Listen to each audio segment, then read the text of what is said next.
The thing that I would like to start with today is, I believe it was,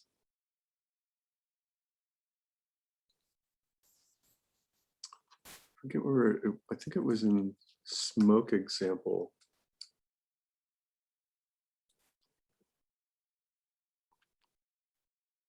So yeah, there were a couple of things in here that I wanted to just go over and look at.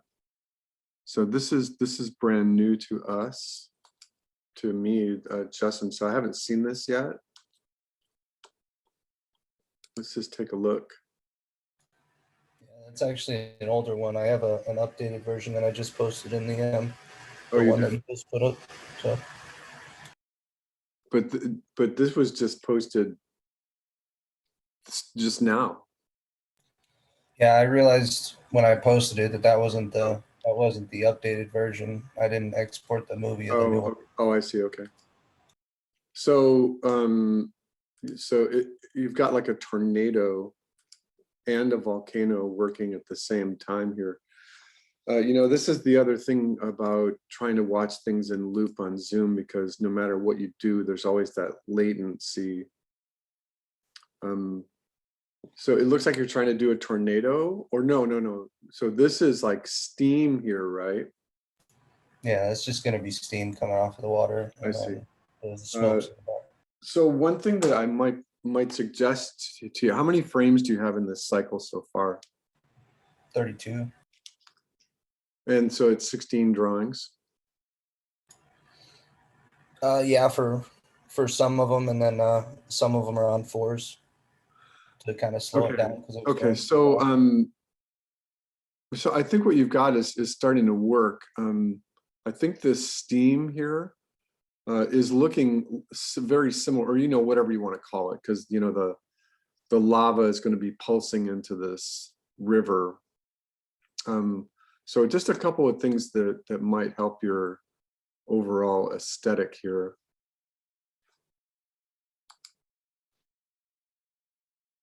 So the first thing that I'm seeing is that there's a certain kind of look to the smoke that you've got going over in the background. And once again, I think that I might have commented that you've got like this pulse that's happening right here. That's your main keyframe. So just make sure that it loops and it's working all right. And then this one takes on that same kind of aesthetic as well. And so for this one, try to do something a little different. It would be weird if you did like the cigarette smoke steam right here, right? You know what I mean? Yeah, I was It would be trying to figure that one out. Put too much effort into it. I just wanted to kind of play around with it to see where I could take it. So this is like you just doing your sketch here. I think that the danger would be is that if you've got the steam and smoke billowing up right here, it's going to cover up everything. So one thing that you may want to do is that this cauldron here is pretty far away. It's supposed to be at least a quarter of a mile or something like that. And so what you may want to do is you may want to limit this lava flow so that it's just kind of minimal, and that you've got little nodes here so that you can either get the node to, well, you could do both. You could do the node animating like the flag going down, but then you could also put like a little piece of debris in there that's floating as well. And so, but then have it go behind this ridge and just disappear. And then maybe have one thing kind of tumble out and go into the water. And so that once you've gone into your timeline, you copy everything in the timeline. The smoke is cycling, the lightning is cycling, the little water is cycling, the lava is cycling. And so you copy and you paste it like 4 times. And then just in this 4th one right here, then you have a little rock tumble out and fall into the water, and then do the little smoke that would be more like a candle coming out. I mean, that's just a suggestion. Otherwise, it's going to cover up everything. So another thing that you may want to check out here is that I think we studied the water here. So get yourself a cone and then go back and look at the reference here, because you've got the water splashing, but you're not using that traditional animator's cone right there. And so don't go too far into it before you make those adjustments. Got it? Got it. Yeah, got it. Got it. All right. So, and again, I'm sorry that the Zoom doesn't loop very well. Just checking to see if there's anyone waiting in the, okay, so. All right, let's go backwards then. Or actually, I think we saw some of this and I posted some comments for you. So like Fernando, when I was looking at this cycling right here, I commented, you know, it's okay, but your smoke tends to flatten out. So this is like your first keyframe, and I think it's okay right there. But as the loop starts to, you know, go back on itself, it looks like it flattens out. So my suggestion was to make that adjustment to like an intermediate key so that you retain as much of the aesthetic as you can.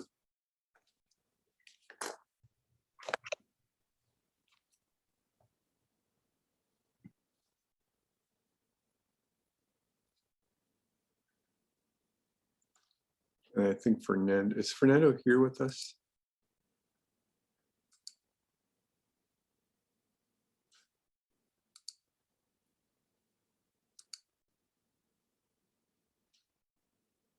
Okay.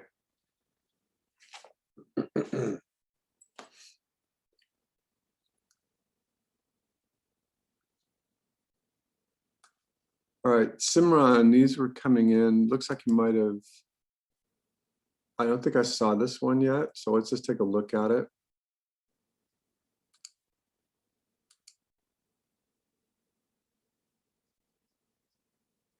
All right, so I think that you've got a good idea, but if I put my mouse right here, I'm not seeing that there's upward movement to these nodes. Yeah. So that's like the first thing that you want to do before you paint it. You know, you want to get that motion working first. And so do you know how to make that adjustment? I mean, and this is one of those instances where it may be easier to just redo the whole thing instead of trying to fix what you have. So did you need pointers on how to do that? I mean, I can try again and then resubmit it. Well, let me just do this with the Zoom draw. And I'm going to pause this, and it won't let me pause it. So you've got this little shape right here, which is an outside shape, and then you've got this one, and then you've got this one. And so I'm just looking at your first keyframe.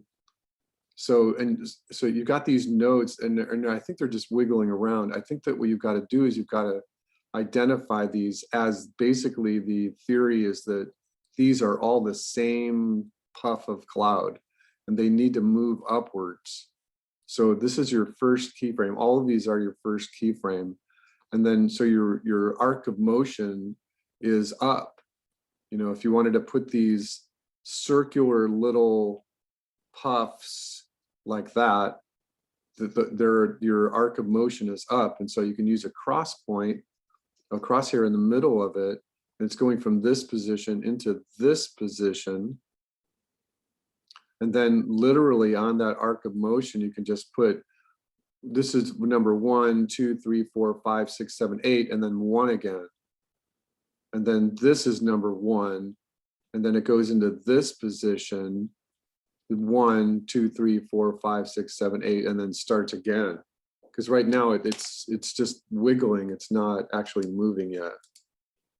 Okay, yeah, got it. Okay. All right. This one looks like my example. And I think I might have seen that. Did I talk about this one before? Yeah, so I just tried changing it up. So it's the same theory. It's exactly the same thing. So if anyone's having trouble with their smoke, and I remember that one of the reasons why, well, the dominant reason why I wanted to have things cycle is for games. And I think it just makes sense aesthetically that you're moving from this position into this position into this position. And then in my demo, it looks like you followed my demo really closely. I put an intermediate key right here, because if I would have used this key up here, it would technically would have sped up. And so your arc of motion then is here, which is fine, that's great. But then remember that you're going to have to track this. So this is, all of these are the same puff of smoke. This is drawing 1.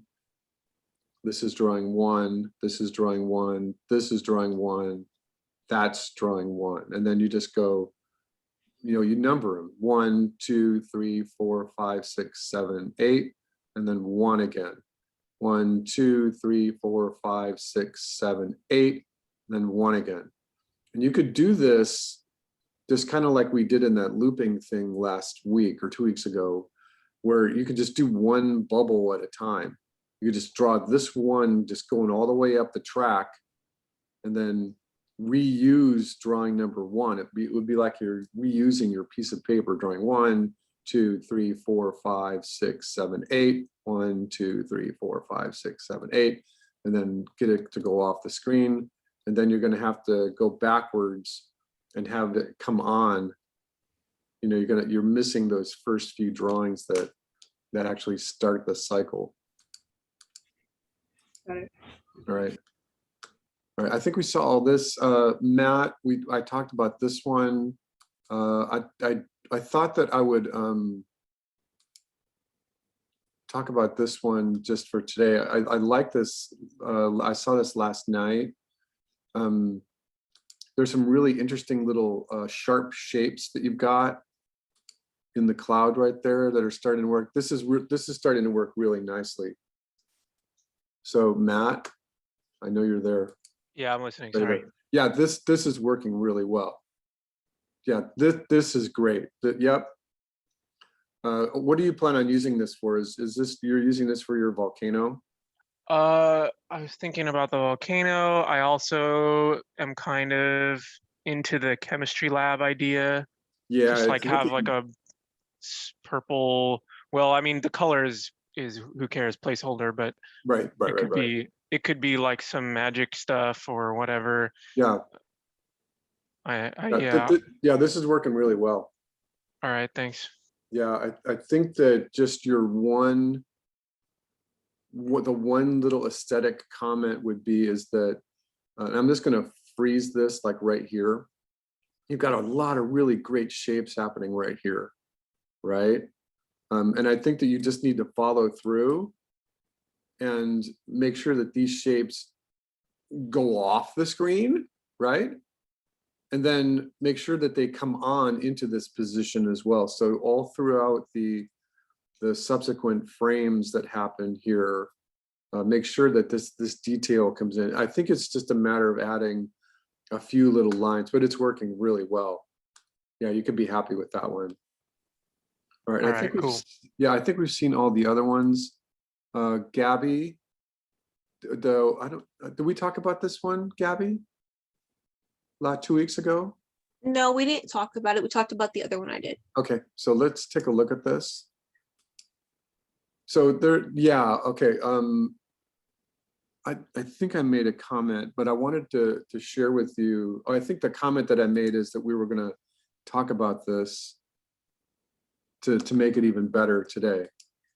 And so that is the following. And I'm gonna play it. I'm gonna pause it right there. Okay, so when these are technically are raindrops. Mm-hmm. Okay, so well, I'm gonna play it one more time. So what I see with my little eye, come on, zoom.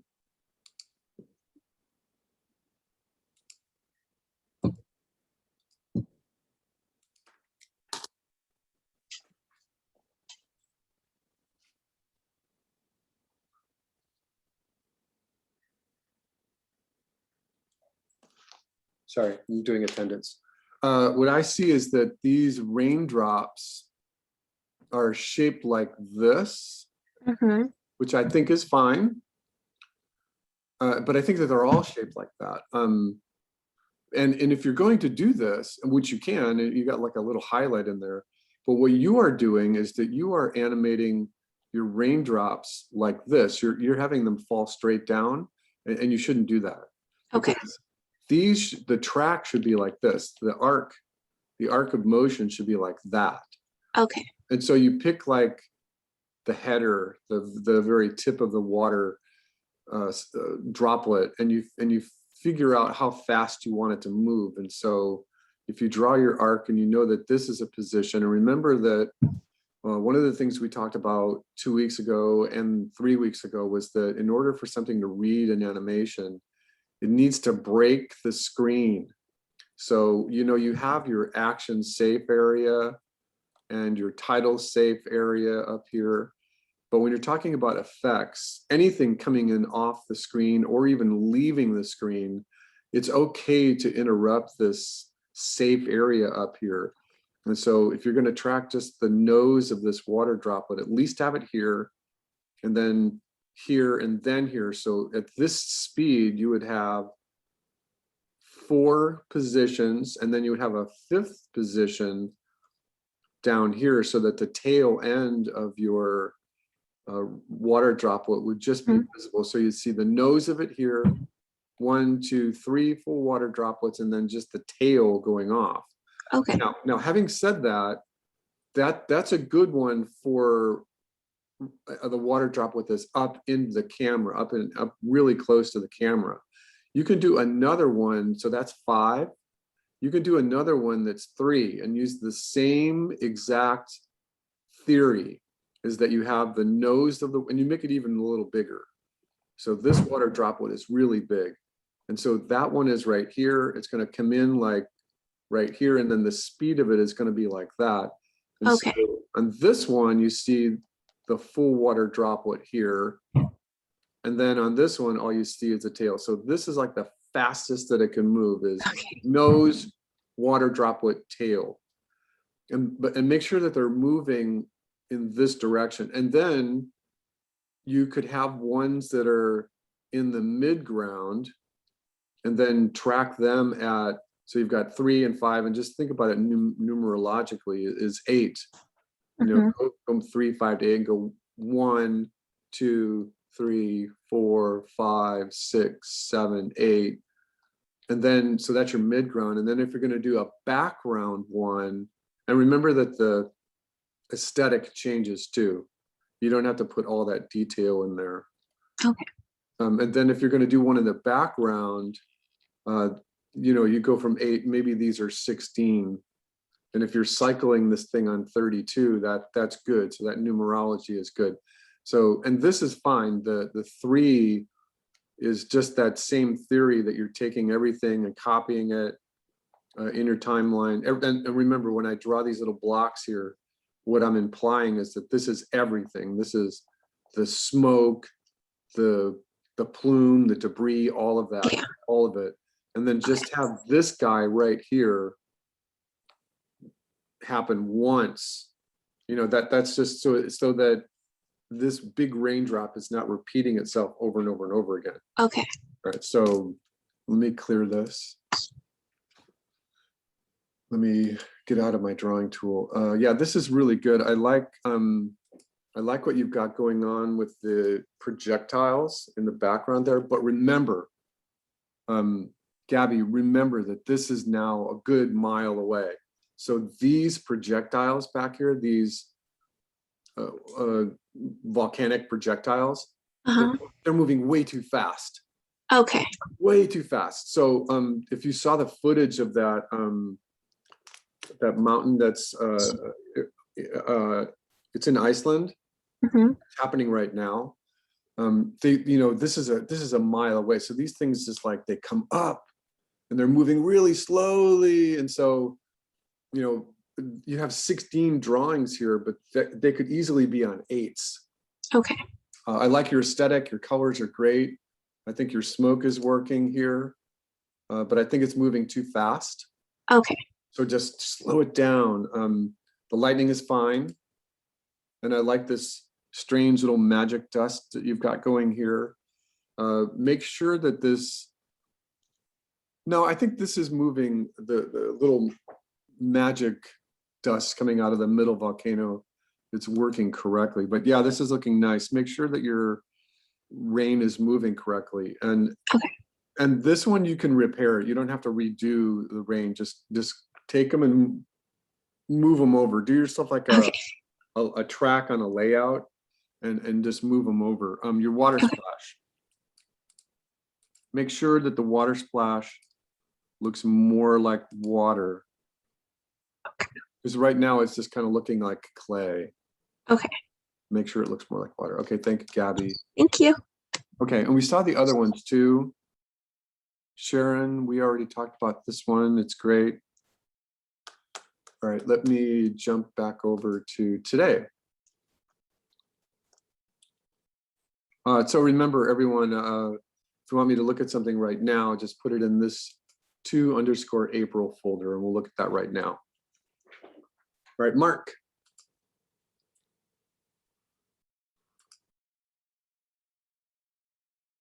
Okay, so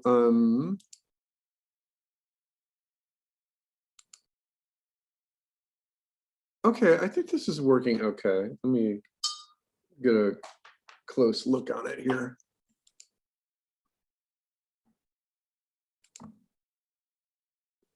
Okay, so one thing that just I think it's working, it's okay, but I'm just going to try to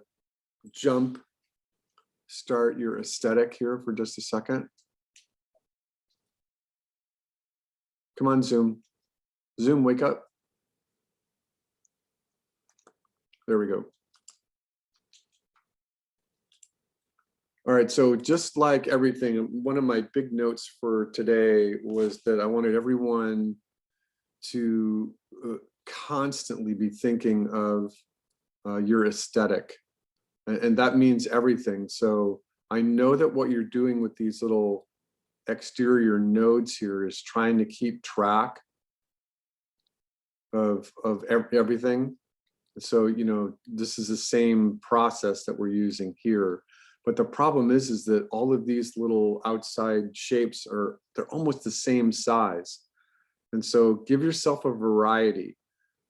This one is little, and then it moves into a medium shape, and then let it billow, let it go into a big shape. And then it goes back to a small shape. And so, because what you've got this like railroad track, which I think would be good for lava. But if you're doing the smoke, I think that it's going to be better for you to do a variety of shapes here. And remember too, that if this is little, medium, and big, that by the time you get to this position here, you can do like an exterior puff of smoke. And if your track is like this and your overall timing is like this, then this little plume here, it can just come from nowhere. It can break off. And so by the time you get to this place, this position, it's medium again, but then this is now broken into 2 shapes. And then by the time you get to this position, it can be an interior curve. And so instead of just tracking what would be more typically lava, you could take this guy and actually plume it out a little bit more and have it break into 3 pieces. And then by the time you get to this position, it's starting over again. And so you've got a small And then this guy, and remember that this is smoke, so it can dissipate too. This can start to have a hole in it, and then it can start over again. So I think that would help your aesthetic there. That would definitely help your aesthetic. All right, I think your water splash is working okay. I think that you could make it more grand. I think that it's there. I think that you can think outside the box as an artist and just think to yourself, what would happen if, you've got this thing here, but let's say that like one of these stalagmites here. And so you've got like a little one, and then this medium-sized one, and then a little one, and then overlap this shape and have a little one, and then a medium one, a little one, and then a giant one right here, a little one, a medium one, have it go off the screen. So you can get these things to overlap each other. Just do like a visual reference thing for what stalagmites look like. And remember too that the stalagmites over here can be really sharp. So this one's not quite in the right place. It's because you wanted it to move over here. So this one would actually be right here. Let it fall, and then go ahead and get your water to just be a lot more interesting, a lot bigger here. Right? So let it just come up into the camera like this. Let it break off and fall. I know if you got these guys over here, when this water hits here, it could have another little splash over here, which would be a lot more interesting. All right, so you got those notes? Yeah, I my decision making going into this was that I wanted to keep it simple so that I could understand the principles, Right. Make sure that the motions are working, because one of the big killers in game development is over ambition. Yeah. And so yeah, that what you're saying makes sense to push it to the next step. Yeah. So I think what you've got is a good start. And I think that, like my comment about, you remember my old grandma's story about sometimes it's easier to just to do it over instead of fixing it.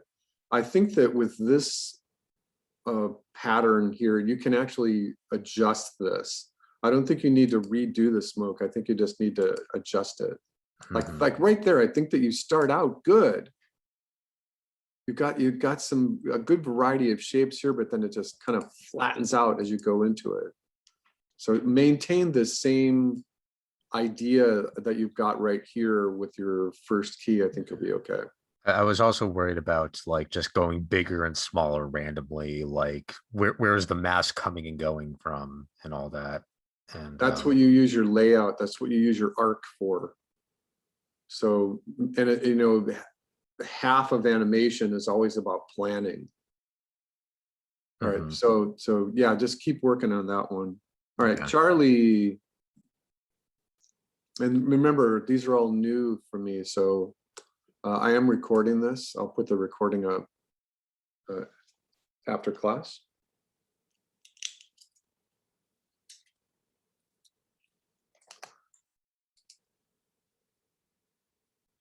Okay, let's look at this again.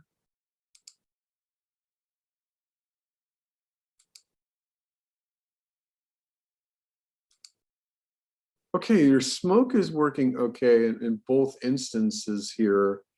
I think that what you may want to try, let me just get a read on this. Okay, so a couple of things. Come on, Zoom, wake up.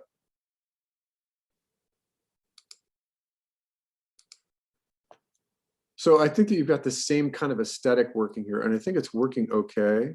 But for this one, why don't you try something that's just like this? It's more steaming.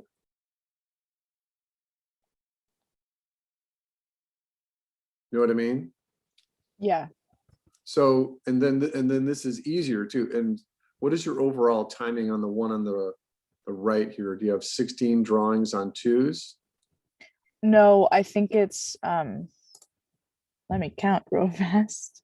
They're on like 5s, I think. And it's where did you go? 1, 2, 3, 4, 5, 6, 7, 8, 9, 10. 10 on 5s. Yeah. You know, so that's weird because that puts your cycle at 50, but that's okay. And so you could do the same thing here where you have 5 drawings on 10s. And then, so you're just animating this node going to there, from there to here to here. Okay. So it's just a steam that's happening. So I think that the other aesthetic is that start your lava out small Mm-hmm. and then just let it kind of pool. So let it be narrow. And you can put these little nodes in here like this so that you can get it to move downwards. And just let it come out and come up into the camera. I think this would be much better for you. Okay. I think your fire could have a better shape to it, you know, just with the layout you've got. Yeah, I did the fire like 6 different times. For some reason, it was eluding me. Yeah, sometimes that happens. But I think that just that kind of a shape for your fire might be a little better. Everything else is okay. Let me clear out of here.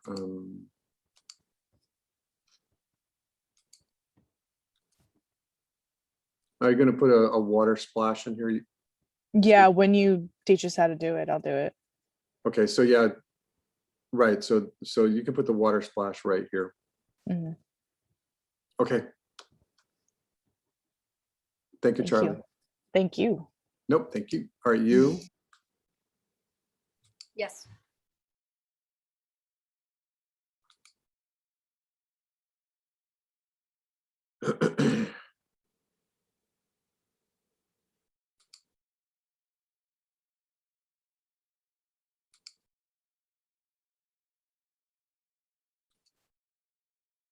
I'm just studying it. All right, so I think that there's just a couple of things that could use a little bit of. Looks like Fernando keeps getting bumped out of Zoom. All right, so a couple of things aesthetically for you. If this is going to be like a little pool of lava, remember that even in your layout, you should be thinking structural perspective. So you got a horizon that's about here and a vanishing point that's about right there. And it always helps if you draw out that grid. And so when you do that, you're going to find that you've got a square that's kind of living like this. And so if this is like a pool of lava, you know, let me clear this. Think about it more like, you know, maybe it's coming from the back side of this volcanic cauldron right there. And so let it go to the water if you want, but get this thinner. This shape right here just looks a little too graphic for the background that you've got. The water could use a better shoreline as well. So get some just variation here. I kind of disagree with you about just what you're doing with the fire. I think that the fire is working okay, but I think that the fire that you've got here is a torch fire. And the torch fire would be something that would be great if, like, you know, I'll even draw in the torch here. This is like the thing that you might see on the wall of a medieval castle, which is fine, but I think that it's kind of out of place here. I think that it might be okay over here, and so this is more like the foreground and then the midground and then your background over here. And so if you have the fire the same shape here, it's not working aesthetically. And so what you may want to try is taking this fire and moving it like maybe right here or something. And so that there's like a downed tree. And that's the thing that's burning. And you can make it even bigger to scale it up a little bit.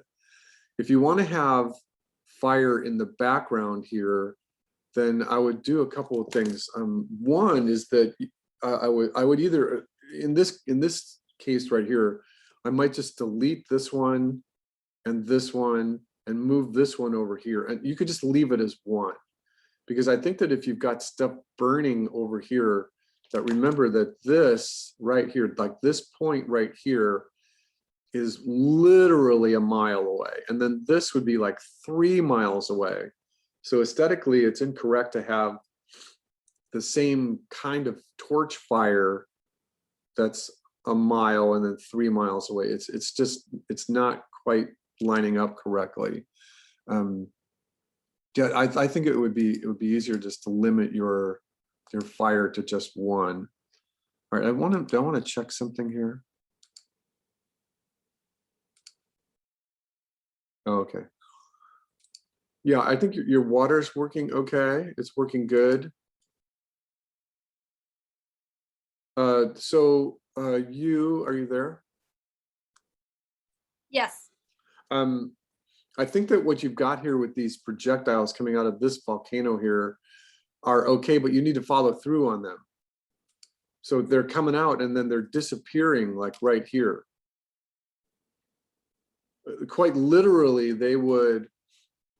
And remember too that some of you are getting into a little bit of aesthetic trouble here because you're maybe not doing a drawing. But if you had a drawing here and you knew that you wanted these little projectiles to come out, and you knew you were following my hint to you to make sure that they're following the rules of natural dynamics, that they're going to come up, they're going to ease into this position, and then they're going to ease out of this position. And even with your layout, you would know, oh, look, this guy is going to hit and he's going to tumble down the mountain. So, and then remember too that it would be, it's an aesthetic choice for you at one point to go, all right, this is going to cost me 1, 2, 3, 4, 5, 6, 7, 8, 9, 10, 11, 12, 13, 14, 15, 16, 17, 18, 19, 20, 21, 22, 23, 24 drawings. And that might be on 2, so that's a total of 48. And so how do you want to handle this? How do you want to handle this aesthetically? Do you want to have one big projectile that just does this main 48 form right here, and then have other ones that go off the screen here? That would be fine, right? And then maybe another one that just bounces here and comes off the screen with the same kind of timing. Another one that just completely goes off the screen this way. You know what I'm saying? So the other thing, and we'll play this again here in just a moment, is that I like the lava that you've got. I think it's working okay. But the problem is that it disappears on the loop. And so what you've got is a little bit more cinematic, and that you've got stuff that's cycling, and you would copy everything in your timeline, 4, 5, 6, 7 times, so that there's a definite end to the loop right here. And then it is going to actually jump. There's no question about that. But the idea would be is that you could get this lava to move a little bit more slowly, because right now, as this lava comes, it's like chip, chip, chip. It comes all the way down the mountain. I think it should just be a little slower. That's all. All right, your water looks good right there. All right, are you there? Yes. All right, so I did the demo for water 2 weeks ago, right? Let's see. No, we never got into it. No. We haven't done water yet, okay. So you're just doing the water from your own reference, your own research? Yes. Okay, no worries. I'll bring it up. I'll bring the demo up here again in a second. All right, Justin. Oh, we already talked about. So this is another version, the other version. Yeah, it's closer to being where I want it, but not. It's still got a long way to go. All right, yeah, I think that the clouds, the smoke, are moving too fast in the background. And I'll just do another sketch for you here. So yeah, once again, I think that I would limit the size. And I'm just seeing it again, just by your layout, is that just get this little lava flow to be much more narrow and give yourself some very recognizable nodes so that you know your arc of motion is going downwards, and you got 8 drawings to go from this node to this node, and let it go behind this little ridge right here. I think it just might make sense to you. And so that when you've got, and you know, the other thing here is, instead of my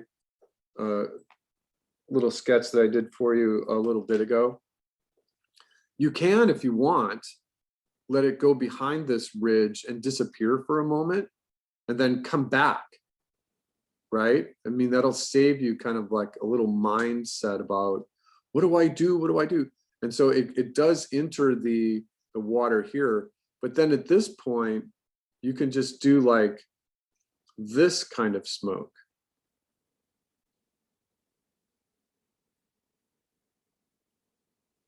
And then let it trail away. See what I'm doing? So that your nodes are here, here, here, here, and then here, but it goes away. And so it's the same thing. Your arc of motion is that way, and you've got 8 drawings to go from here to there. But what's actually happening is that the steam is cooling off here, and it's dissipating. It's just breaking apart. So as it comes up into here, it gets a little hole in it. And then as it comes over to here, the steam just goes away. So this would be and you could even have it curl in on itself like this, like there's like a little cross current of air. When this rock or whatever tumbles into water, and you know, I think that what you could do is you could get a little better aesthetic here by having your water curl this way, because I'm just seeing this giant triangle right here, and have the plume of the little cone of water be like this. And we'll talk about this here in just a moment, instead of what you've got, because I think you're just using a traditional water splash right here. I think it would just be better to, come on Zoom, wake up, is to plot out this water, lay out this water so that this thing is hitting the water, and so your cone is going to be shifted to the right like this. And so that'll be a better cone of water for you. Oops, what did I do? I went away. Okay, there we go. All right, Alex.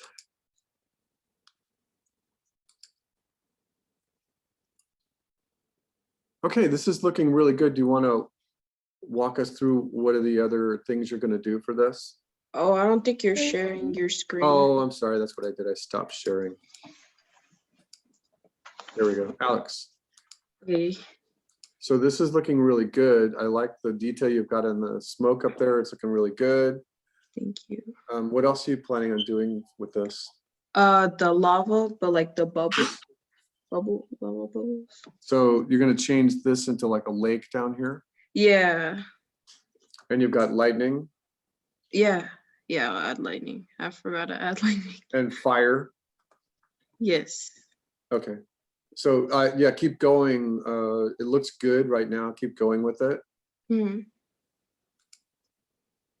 I like and I would consider these final lines. I think it's an interesting little style that you've got going there. I think that's good. Go with it. Okay, yeah. All right, I'm gonna refresh this. All right, that was everybody for today. Hold on, someone's emailing me. Oh, Fernando. That was before I got in. Okay, Now I'm in. okay, now you're in. All right, okay. Let me go back to class here. All right, so we're at 9:54 right now. So what I would like to do is I have a whole bunch of things planned out, but go ahead and take, let's just take a 15-minute break right now. And when we come back, I'm going to demo a bunch of things for you. And if anyone is putting in work into that folder when we get back, let me know. All right, yeah, but go ahead and take a 15-minute break just right now. I know we just started, but I gotta set up the two of the other demos. Take 15 minutes right now, everybody.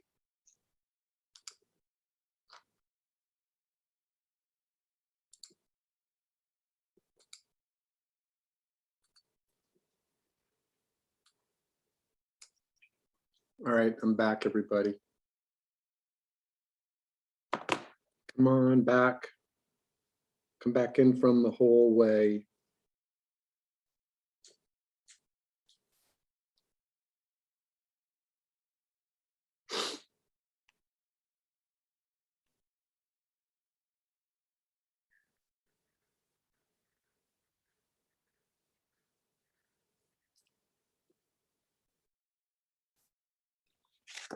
All right, so I wanted to go over a couple of things. So I will do that.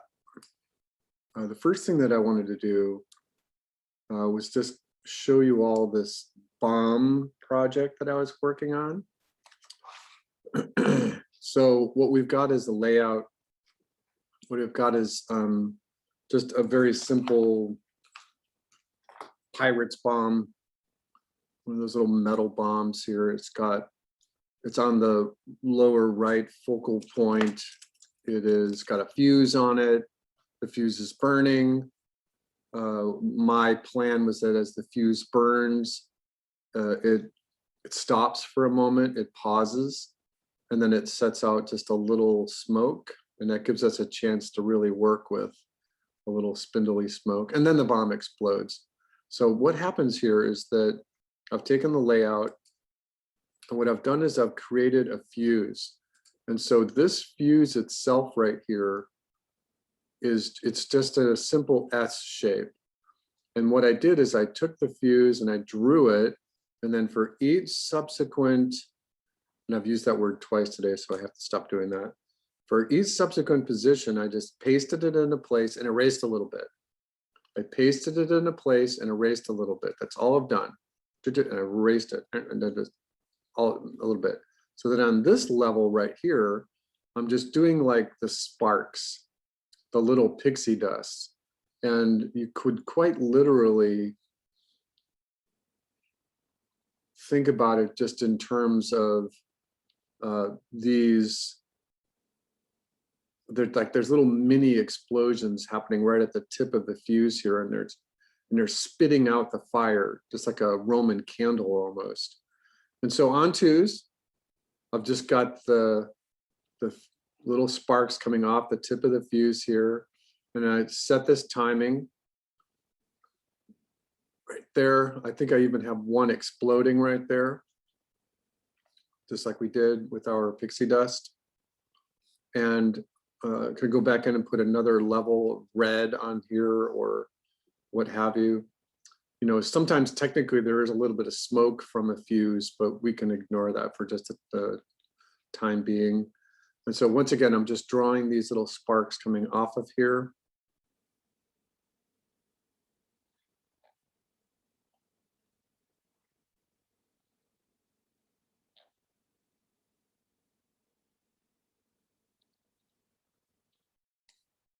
And then the sparks, I could put a little pause right here between the sparks and the actual smoke, but that's okay.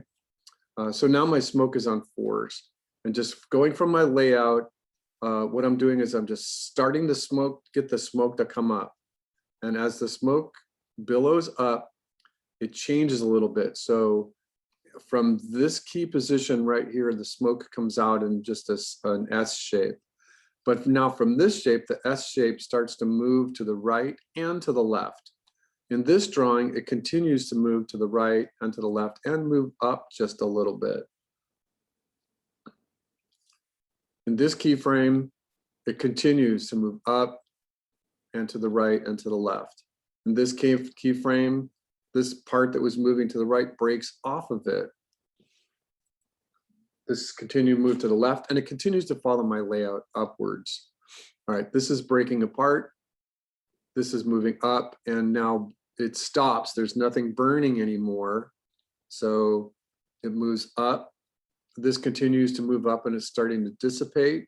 It's taking on some interesting shapes in there. So I'm thinking about, you know, these being a final drawing here. Let me take my layout down just a little bit more like that so you can see what I'm doing. So one of the things that I'm thinking about here is that as I'm drawing these positions of the smoke, I'm also kind of, even though they're rough at this point, I'm thinking maybe if I take a moment and I know I'm confident what I'm doing, that I don't have to like do another level here, that I can just kind of clean them up. A couple of things are happening here. I want little areas that are a little thicker and a little areas that are a little thinner, and I'm going to move them so that they break apart and dissipate. And here, that was a big jump. I might want to go put it in between in there. But what I'm doing is I'm getting like the shapes that I'm drawing here. I'm thinking of, yeah, they're rough, but I'm hoping that they're final shapes, so that I don't have to go back and redo too much. So that was just my little smoke level right there. So let's just take a look at that smoke coming up and billowing. So there was a big jump between this one and this one. I'd probably go back in between it. But it's working pretty well. So again, the idea is that the bomb is just sitting there. It is, the fuse is working. You can see the little pops, right? And there's a pause. And then this is a little spindly cigarette smoke that comes out of it.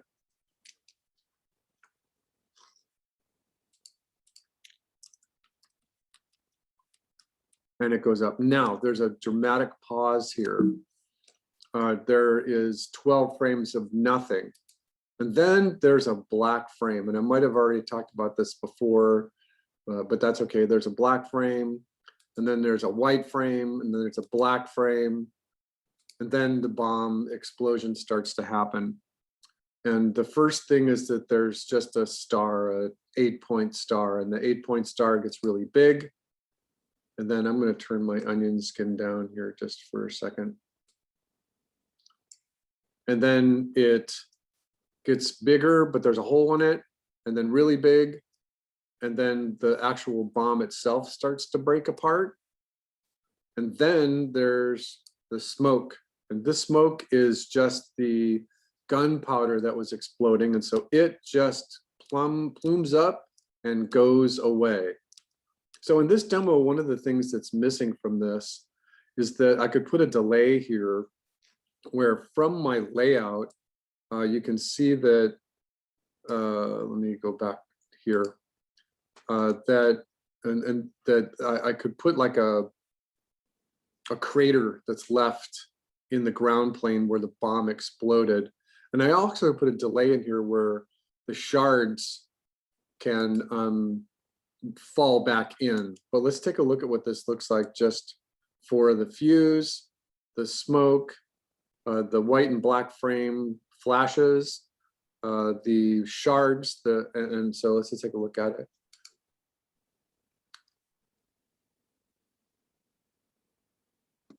All right, so and the whole impact here is that you've got the whole thing timed out pretty well. And so fuse, sparks, smoke, flash, explosion, smoke, and then shards again. All right, so that one is your bomb demo. And again, I think that I could add a little crater in here, so I'll go back in and replace the background. All right, so then what I wanted to do with this one is just explain how that flash happening with lightning.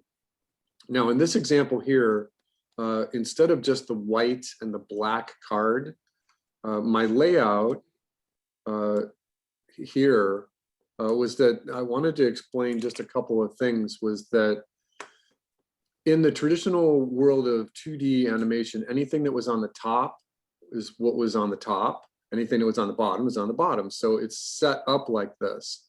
And in traditional world of animation, anything that's on the bottom, you build from the bottom. Is called the background, obviously. And then you have, this is a letter G here. I don't know why I used the G, because I was going the other way. So anything that's on the bottom is on the bottom, background. Anything that's on the top is the top. So this is the overlay. So this OL means overlay. And then you build any number of different ways. You can call layer A, B, C, D, E, F, G, or you can call them layer 1. If you've got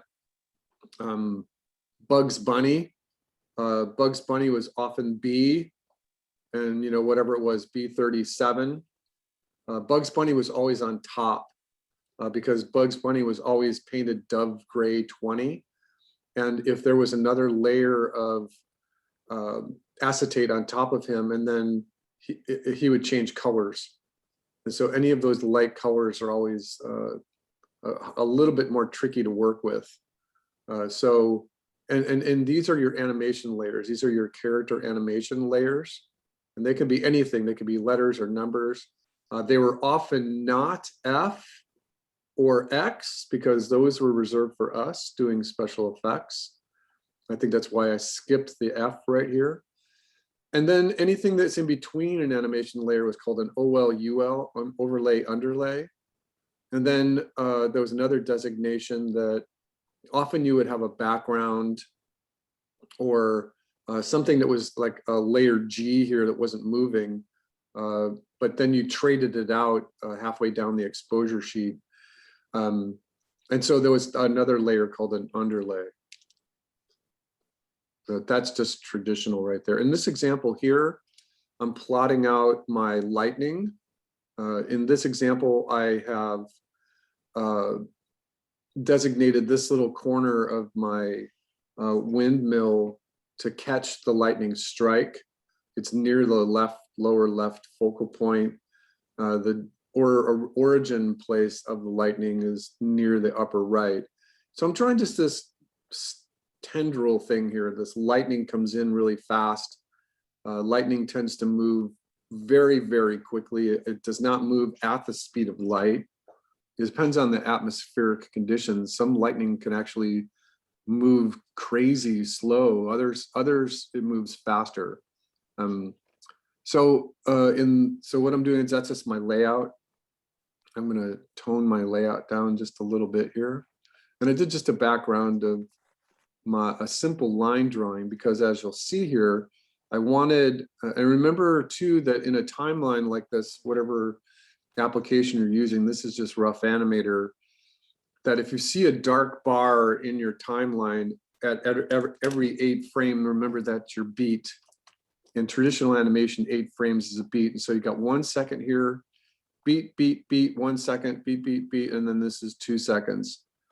All right, so there's 2 beats of nothing, 16 frames of nothing, and then the lightning starts to come in. You literally just draw the lightning from your layout coming in 3/4 of the distance. And then there's nothing. There's a black frame, but instead of just a black frame, I've reversed my black drawing of my simple little windmill with a white drawing. So remember that with a bomb, we just did white frame, black frame, white frame, but here you can reverse everything like the silhouette. And then the lightning grows a little bigger. Then it gets to its full height, and I've got the little tendril starting. And then I go back to this one. I go back, and so instead of saying white frame, black frame, white frame, I'm reversing it. I'm doing a silhouette in there. And then the lightning continues and dissipates a little bit. So at speed, you can see it, you can feel that little silhouette happening in there. So that's two different options for doing the flashing when you're exploding something. Another thing that you can do is instead of doing a drawing like this, you could have all of this white, all of this black, but then you could have like a mat circling for where the, you can see my mouse, where the lightning was, because maybe it's the light doesn't have enough power to affect the entire stage. And so you could have just like an area flash here where this area is black, the background drawing becomes a silhouette in white, and then the rest of it is just still the background. So it would be almost like you've got like a glow happening. You could do like this glow mat that you draw around here, and that's the only thing that flashes. It's just an option. All right, so once again, just one more time, the idea of doing a silhouette for lightning flashes, and it's just really just that simple. All right, then I have one more, and we're going to redo this water splash here in Toon Boom, but let me just explain how it works, and then I'll show you again how we'll do it at time, do it in real time. So once again, horizon, I got my grid, my perspective grid in there, and that's important. I want my grid in there, however sloppy it is here, because I want to make sure that I'm drawing this water in 3 dimensions. There's a cone. In this example, I've got a pebble, and in your volcano, you very well might have a piece of debris hitting the water. In this example, I'm going to have the debris coming straight down so that the cone is symmetrical. In the demo that I'll do for you here in just a moment, the water is going, the projectile is going to come in at an angle, and you can see that it'll change just a little differently. From my layout, you can see that I'm thinking of a couple of things here. One is that I've got, again, I'm following that rule where you want something to catch your eye. And so I have one frame where that little pebble, that rock is coming in, and then it's going to, at this point, I might assume that the rock is already moving at speed. And so it's not going to speed up or slow down too much.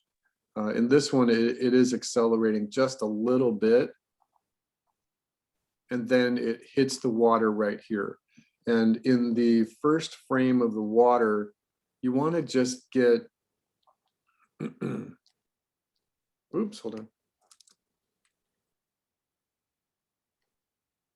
You just want to get that initial shape.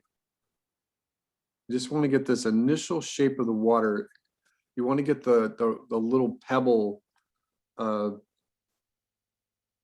just interacting with the water a little bit. And then in the second one, now is your cone. Now you draw your cone. Now you draw the water coming up to the left. Now you have it coming up to the right. And once again, I've added a whole bunch of things to the effects board in Pinterest. You could take a look at that, but remember that I'm drawing a cone here. In this example, the water is splashing straight up and down. All right, and then the very next frame, this is like your main keyframe. Now the cone grows bigger. The water splashes out to the left, to in front of us, and to the right. The little ridge that I was just drawing right here now continues upwards, and then water goes away from us as well. So you've got water coming towards the left side, towards the camera, away from the camera, and then off to the right. In this frame, you can see that it's reached the full height of what it's going to get, and the water continues to just move to the left, to the right, towards us. And the away line here doesn't move very much. But now what happens is that the surface tension of the water starts to break apart a little bit.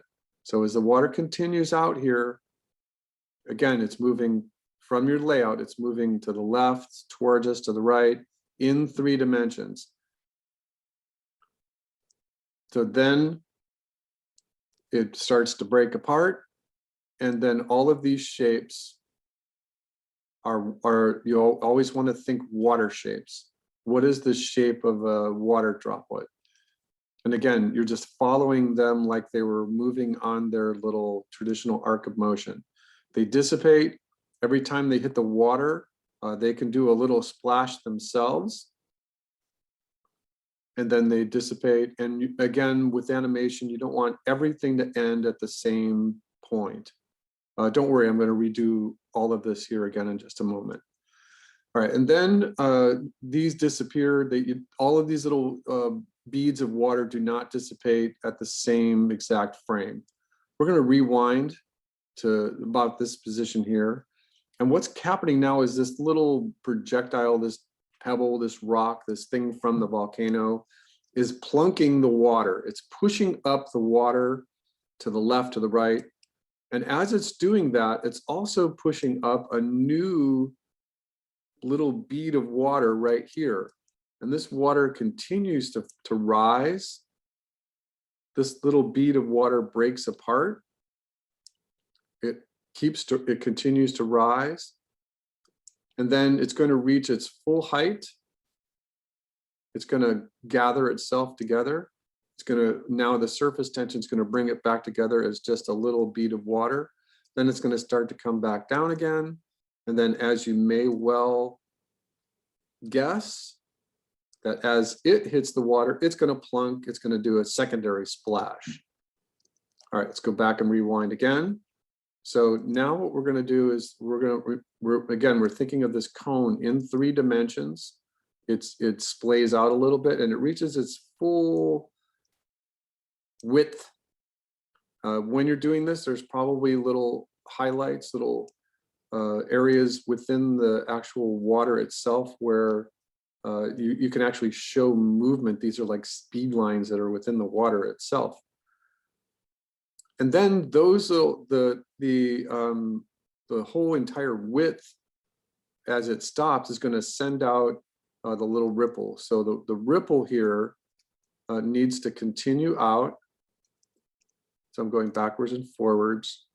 So, and that's another reason why you want to set this perspective correctly for the ripple that is actually a perfect circle, but for us it's an oval.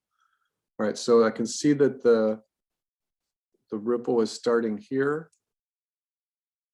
and then it continues outwards. So I'm doing 4 different passes on this. All right, so the ripple can break apart. Technically, the ripple here should continue to be a perfect oval. This one's a little sloppy right here. And then as this little plunk happens here, it should set out its new little ripple as well. All right, so this one is 80 frames long, and the quick little demo is that you've got a projectile coming in, it hits the water, it's splunk, and you've got a whole bunch of things happening. All right, so having said that, let's talk about setting up your water at a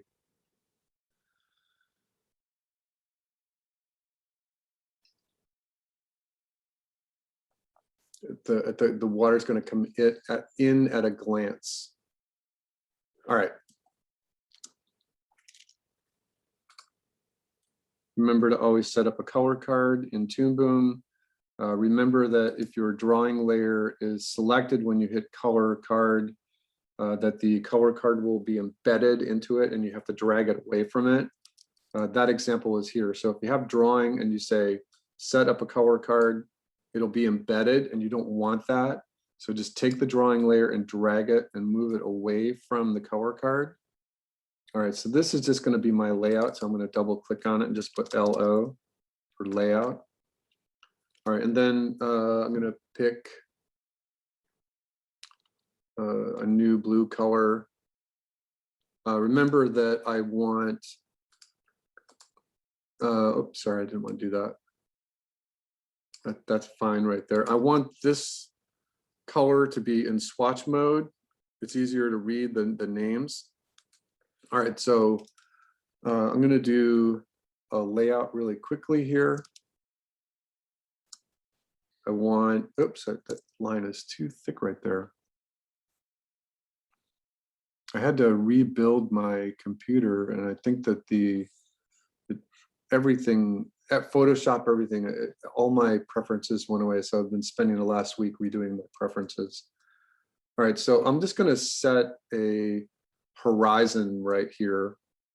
I'm going to just really quickly put in a really fast little perspective grid.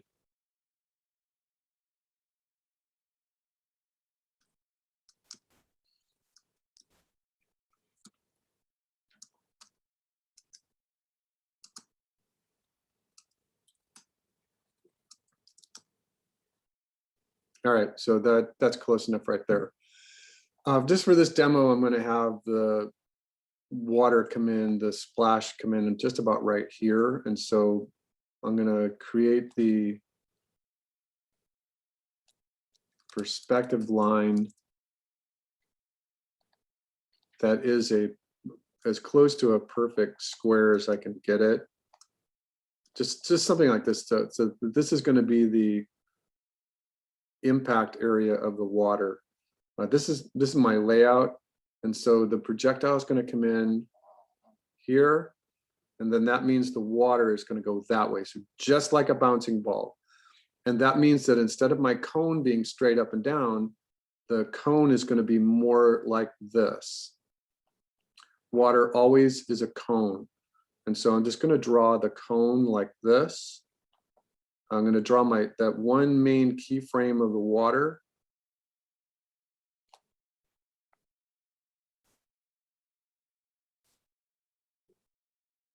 And remember, here I'm looking for a variety of shapes.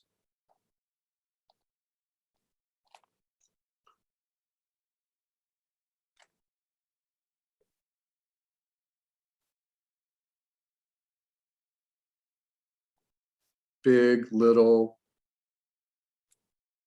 medium.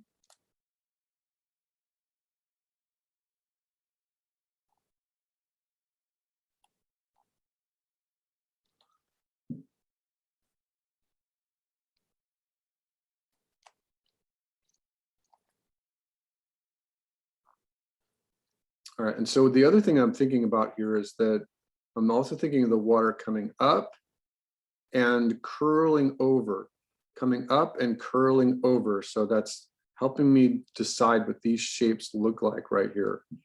And I want to spend a little bit of time just thinking about what this main keyframe looks like here, because I'm going to animate into it and out of it. So this is the one drawing that you want to get, you want to spend a little bit more time on.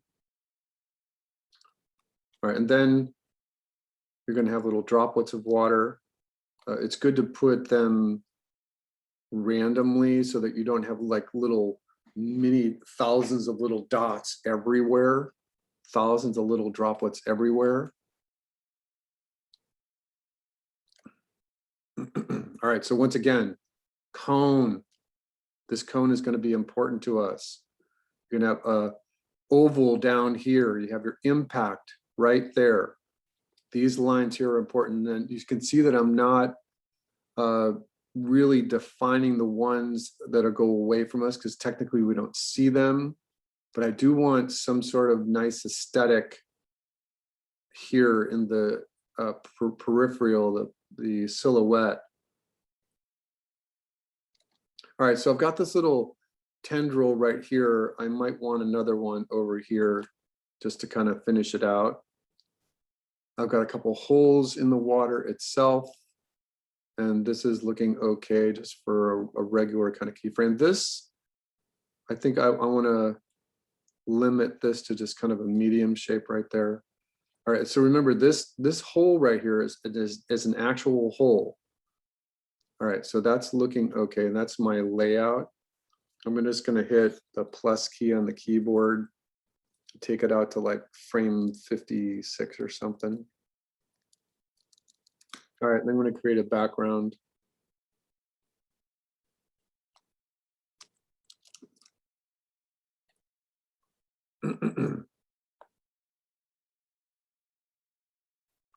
All right, this is just the water from a would-be lake or something, so I did it freehand. So what we're going to do now is we're going to plus this one all the way out. That's my background. It's going to end it right where the layout stops. All right, and then I'm going to take this. So in Toon Boom, if you hit the command key for just a moment, it takes you momentarily the select key, and I'm going to make the background go away that I just drew because I realized that I wanted to put it in a different color. And so this one is going to be my BG color. Come on, Toon Boom. All right, I'm just going to redo that really quickly.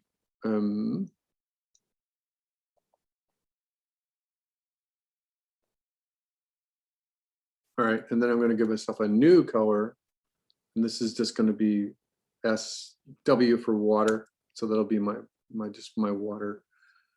All right, because on this layout, I'm going to take the new color that I used, and I'm just going to give myself alpha on it. I think that I picked the wrong color. Hold on a second.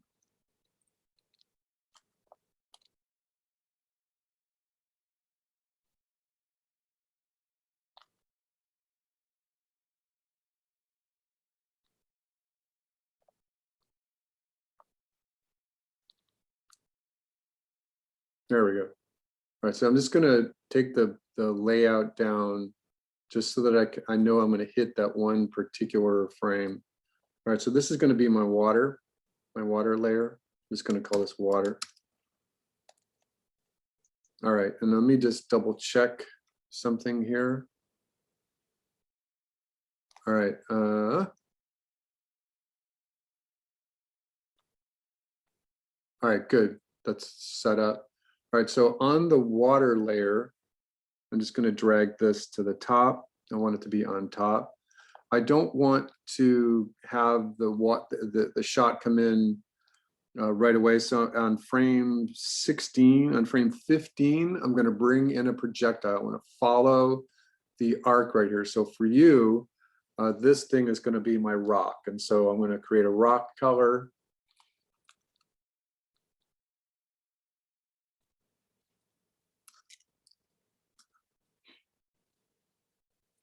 And I'm going to go back to my layout. And in a black, I'm going to figure out my timing. So I want again, remember you're doing this on the right layer. So the rock is moving at a regular rate here. And then it's going to, I think that, that might be just a little too many frames. So I'm going to speed it up just a little bit. Yeah, that's good right there. I'm going to speed it up just a little bit. And that's the timing for my little rock, and it's not going to do that. It's not going to do that, but that's okay. So on frame 15 here with my rock color, I'm just going to, hold on one second. Oh, that's okay. So I'm just going to animate the rock coming in. I'm just going to go, and I'm going to put this on 2s. I'm going to turn my onion skin on.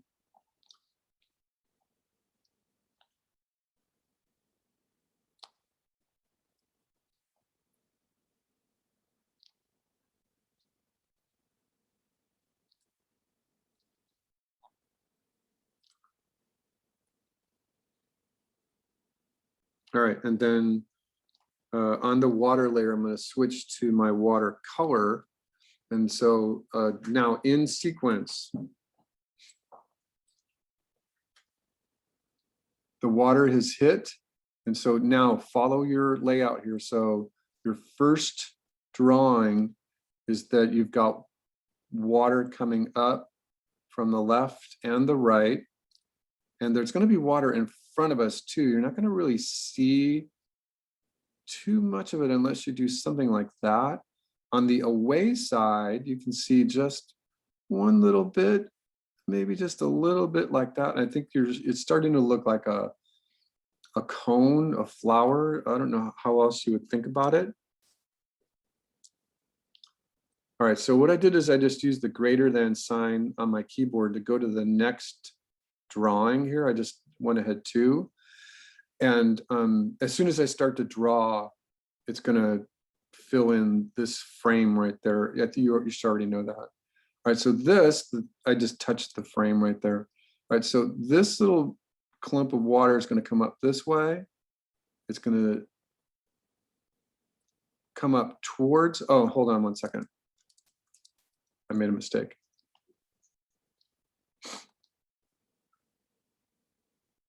The mistake that I made was that it's got to go up. So remember, we're trying to hit this nominal shape up here. So it's going to come up first, and then the cone is established. It's starting to establish the cone. So this little bit of water, it's coming up. This water that's going away from us, it's going up, and it's gathering a bunch of mass. And this water here is going to be the most pronounced part. Again, medium, big, small, medium. I'm going to stop it right there. I'm going to bring water, the water that's coming up towards us is going to be like this. And that's probably one of the harder aspects of the animating water, is to get this ridge to come up here first. Let's take a look at the very next frame. So on twos, this ridge is now risen about halfway up here. So if you want, you could just put this little ridge. So this ridge is like the near part of this cone. This water here, it's already to start coming up over here. The line is a little shaky there. Let me redo that.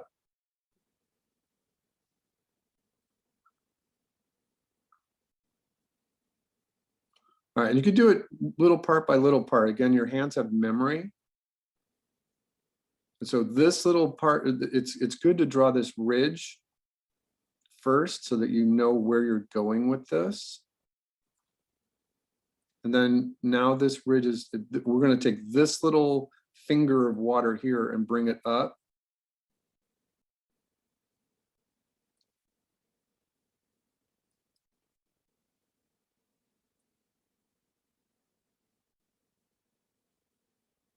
All right, I'm looking at a variety of shapes. I'm looking at the negative space. I'm looking at these droplets of water here rising and creating the away side of the ridge.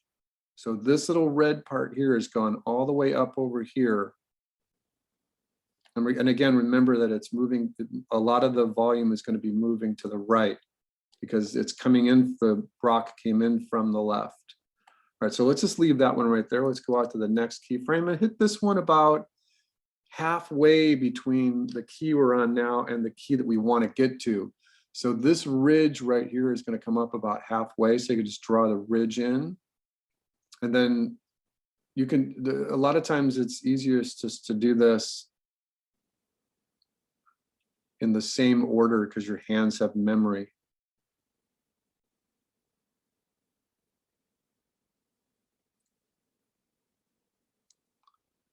Water is pretty amorphous, so it can change shapes on you.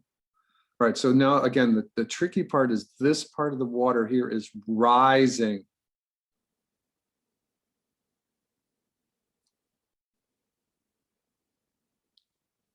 This little part here is rising.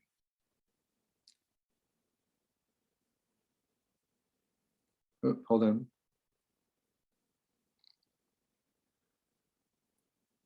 These are going away from us. This is rising and that's a little too far. So I want to hit about halfway between here and that ridge over there.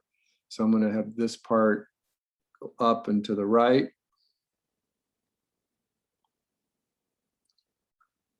And we'll fill in these little spaces here on our second pass. On this frame here, now we can start to see the cone. So let's just put that cone in there. And let's get the base of the cone in the right place. Let's go back a drawing and see if we can put the cone in here. Let's have the cone a little bit more narrow. On the cone, you want to put those little speed lines. Let's go back a drawing. And on this one, we don't see it. So on this one, the drawing that we're on right now, we have these little speed lines. The water is going really fast. All right, this is our keyframe. So on this one, we hit it mostly, but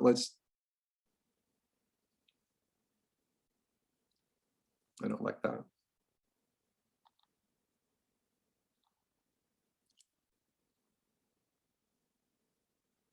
All right. Again, this ridge, this near ridge is all the way up here now. And that's the extent, that's as high as it's going to go. This water here is now coming up and towards us at the same time.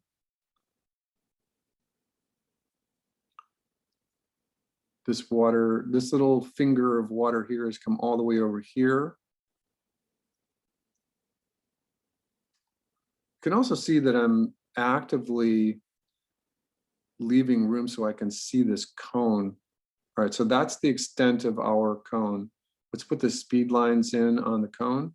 And this, we're gonna just follow the keyframe that we've got.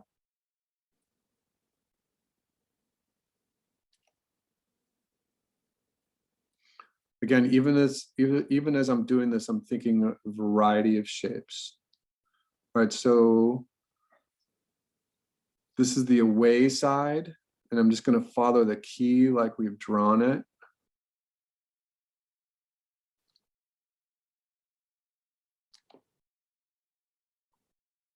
All right, so let's continue with these droplets of water here. And let's go backwards a couple of drawings and follow through on our droplets. So just so we don't lose anything, what's good. So now we're gonna just follow this little droplet and we're gonna put in a couple of other droplets of water here.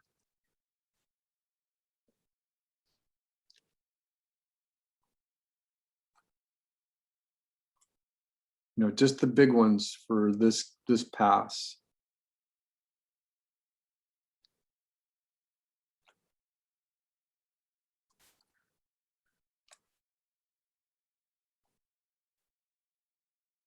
All right, and then this is the keyframe that we were on. All right, so let's get one more. So on this keyframe now, this is an important one for us. There's a couple of things happening here. One is that the water is reached the top of its arc, and so it's not slowing down, it's not easing in or easing out, it's just breaking apart. The idea in the special effects here is that the water is breaking apart. The surface tension is causing it to just break apart. And so you want these shapes, you don't want them to make them look like ghosts, but there's motion. So you want the traditional water droplet.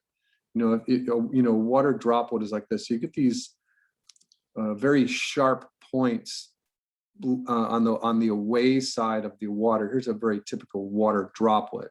This guy over here, they're still connected, but then there's a little one and then there's a little shape like that. So this one over here, you can see by my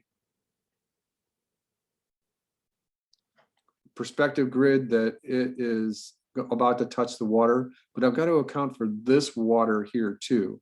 So this has broken apart, and now these guys are coming up over the ridge.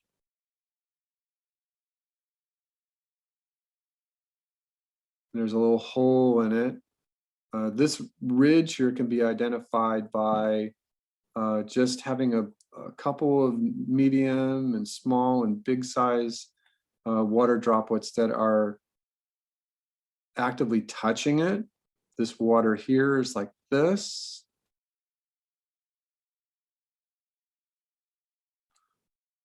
This is a lot of volume here. So this is your main splash right here.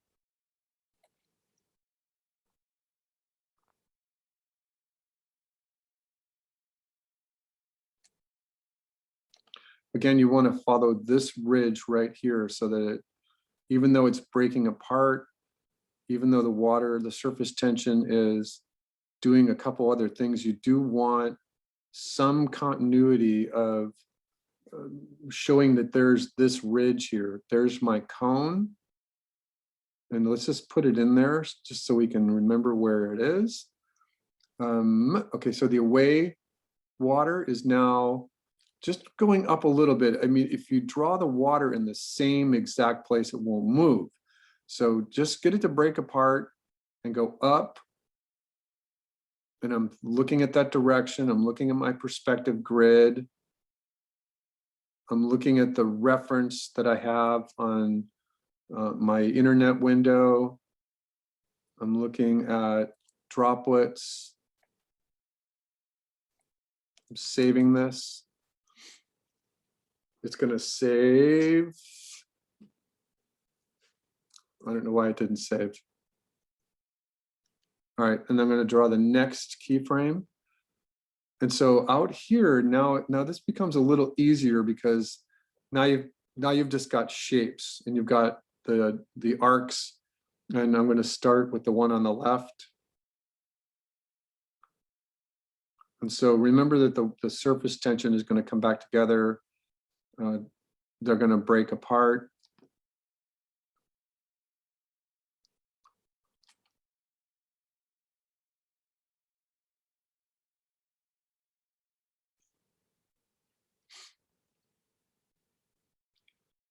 Don't have to do this left to right. Sometimes it's just a little easier.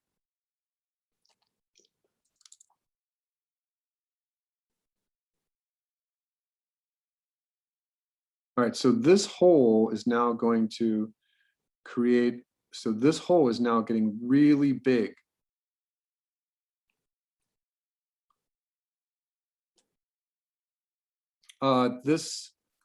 This little droplet here might appear to go backwards, so I'm going to erase that one. All right, so these little droplets of water are coming off to the right. These are going down and breaking apart.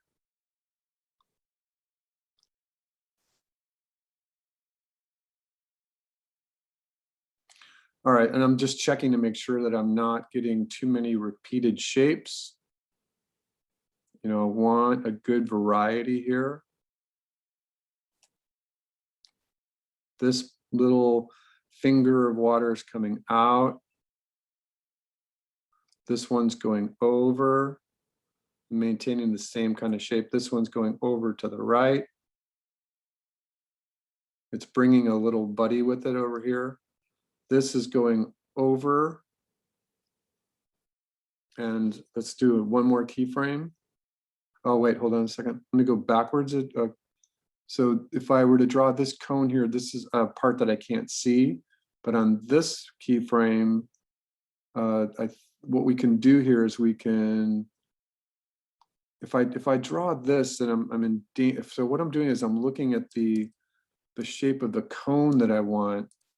But if I do this, then I'll have to go back and do like a secondary wave, if you will, and we might be able to do that, we might not, but let's get the plunk going in here. So right now the droplet has hit the water. The main water is coming up, and right about here the plunk starts to happen. Now, even though the main water is going off to the right, the plunk can still go mostly up. So let's figure out the timing on that. Right here, that plunk would be hidden from us. On this one right here, I think that we can start to see it about right here. So let's just draw the first part of the plunk right there. And then in this keyframe, let's bring the plunk up really big. In this keyframe, so let's just do this plunk first.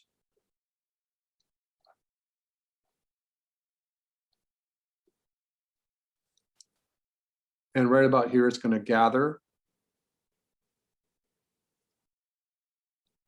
And it's going to become, so it's slowing down, it's going to the top of its arc. So this time it is behaving like a bouncing ball. So that's all I'm doing right here. Now it starts to go back down a little bit. It's not, this part is not on my layout, but it's going to land about right here. So if I wanted to, so on my background, I'm going to take my background out.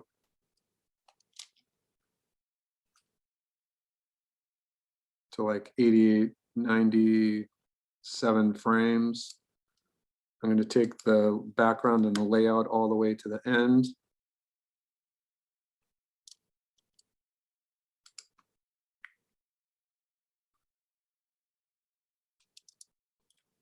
Okay, and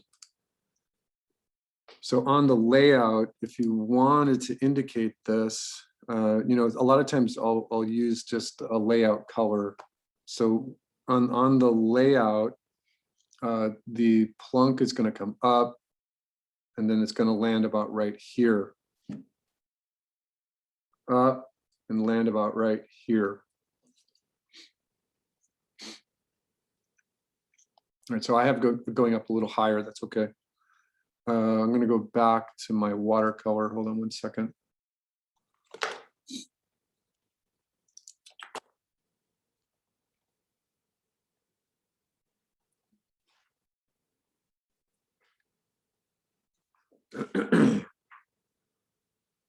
I can hear my hard drive starting. I believe this file is saved to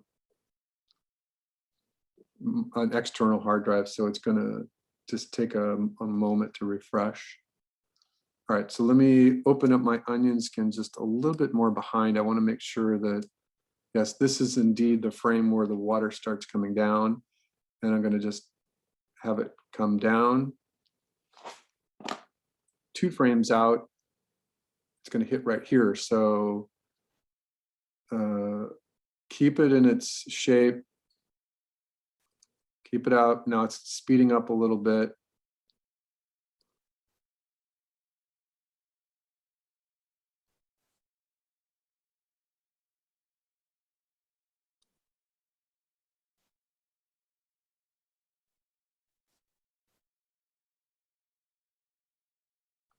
And then start it all over again. So this one's going to have a little splash right here. This is going to be just straight up and down. And again, think cone. This is just a little volume of water, so it's not going to be as big as the one we just did. It's following the same rules of 3-dimensional perspective.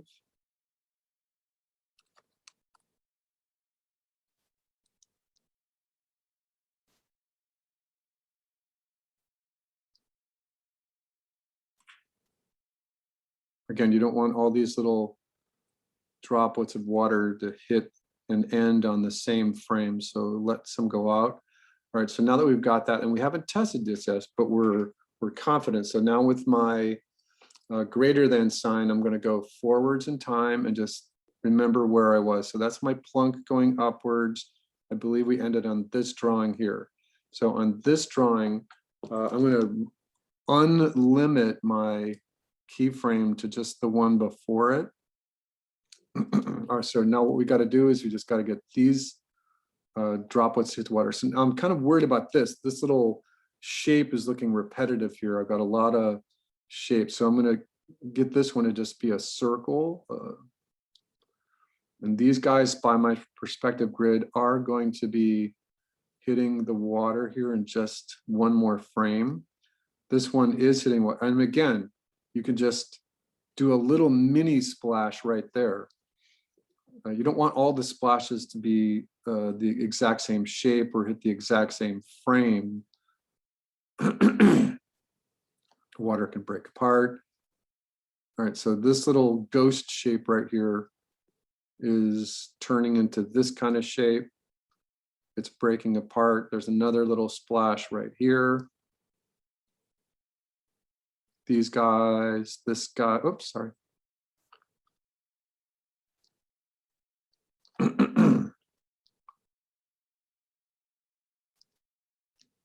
All right, so this takes into account the ones that are nearest to us. And we're gonna have to go back and do another pass on this for the ones that are a bit away from us. And we're gonna have to get the droplets going. A lot of times I'll do this just because it's easier to see it. It's easier to keep track of all the little bits of water that you're drawing.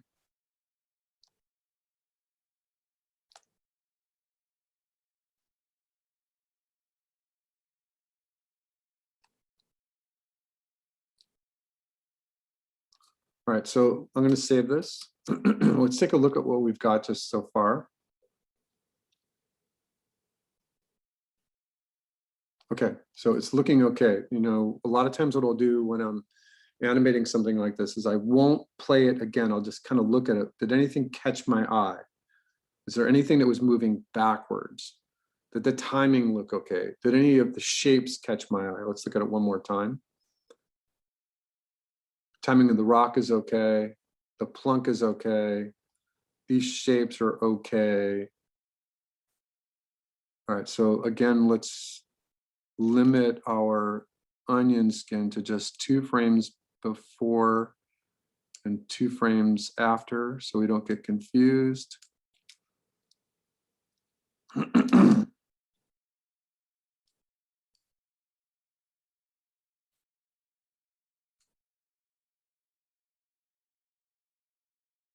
All right, so on this frame right here, let's just check. On this frame, what we need to do is get these shapes closed. So remember that the green is what's coming up. And the red is what where we just were. So it's okay to just close that shape. It's okay to let this one be all the way down to the ridge, actually. And so this one we can just end right there at the ridge.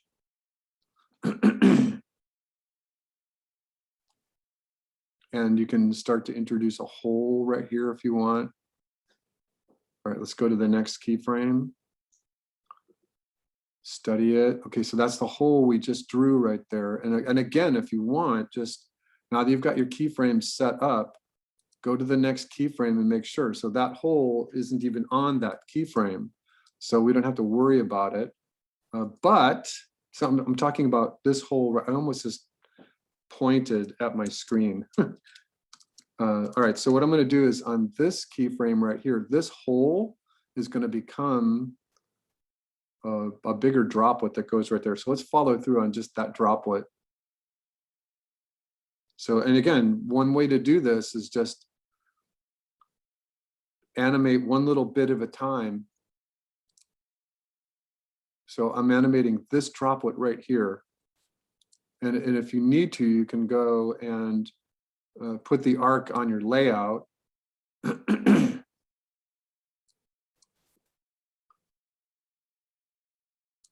So remember that this little droplet of water that we're drawing right now was a hole. It started out as a hole and then it became actual physical water. So let's just goof around with this. Let's just put like a little mini splash on this one.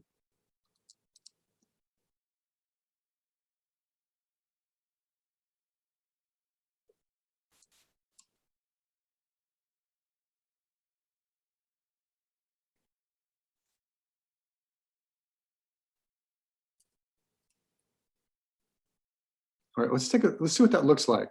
Let's see if we can see that hole that turns into the water and splashes. So we're just looking for that one little bit. So it's working fine. So, and again, you don't want to try to do it all at once. The main thing that you're doing is you're following your layout. Spend some time getting that layout right so that you don't have to do a rough pass and then a a tie down pass, and then a cleanup pass. It's easier to work a little more cleanly so that what you've got is workable. All right, and you have to remember what frame you're on. You just kind of have to think about animating, going backwards a frame, and thinking, you know, at one point these shapes do have to be painted. So try to keep them paintable, closed shapes. You don't have to do that while you're doing this phase right here, but sometimes it helps. Now, I'm not convinced about this little line that I have right there. I'm not convinced about it. We'll have to come back to that one. All right, I'm just checking to make sure that shapes are closed. So this shape is not closed. This line can overlap. This line right here, as long as this shape is closed right here, it can just do nothing. This can just overlap into it. It can be just like folds in fabric. All right, this keyframe, these are closed shapes. You can see that the ridge is up. I can introduce a hole right here. Let's go ahead and see what happens to that hole. That hole is here. It's already here. So just by luck, I've got it in the right place. And then that hole now again can turn into a little droplet of water. So I'm just doing this little droplet right here on this particular pass. All right, so let's go backwards and forwards. So remember, you don't want all these little droplets to dissipate at the exact same place. You want them to follow through on their actions. They're all going to behave roughly the same. I mean, the water splashes, you know, I think that a lot of times when I'm doing anything for a character animation or special effects, that idea of you acting in your mind and saying, what's happening? I'm throwing a rock into the water. That idea of you saying that with your vocalization is acting. You're, you know, how fast did that happen? Right now we've got like 2 seconds of animation here, which is probably just about enough. Remember that this does not loop. The idea of you getting this to loop in a game engine would be is that you're going to generate a sprite sheet and the person is doing the coding is going to actually figure out what the loop is going to be like. All right, so you can see that our water is dissipating quite a bit right here in the front. And I'm in danger right now of losing track of a couple of pieces because I'm talking at the same time. But so let's just follow through on this guy.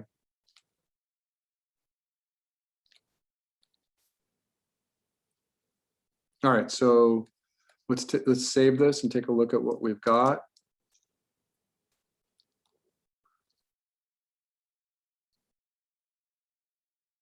All right, so it's looking pretty good. We need to do a couple of things. We need to get our ripple happening. So on this frame right here, let's go backwards a frame. Let's go backwards a keyframe. We don't see any ripple happening here. So now let's do the ripple. So we can start to see it here maybe. I wouldn't do it in another color just because. All right, go out a keyframe and just do the ripple. Again, I'm going to say this over and over again. It's easier to do this kind of thing if you just do one part at a time. Because right now we're just doing the ripple.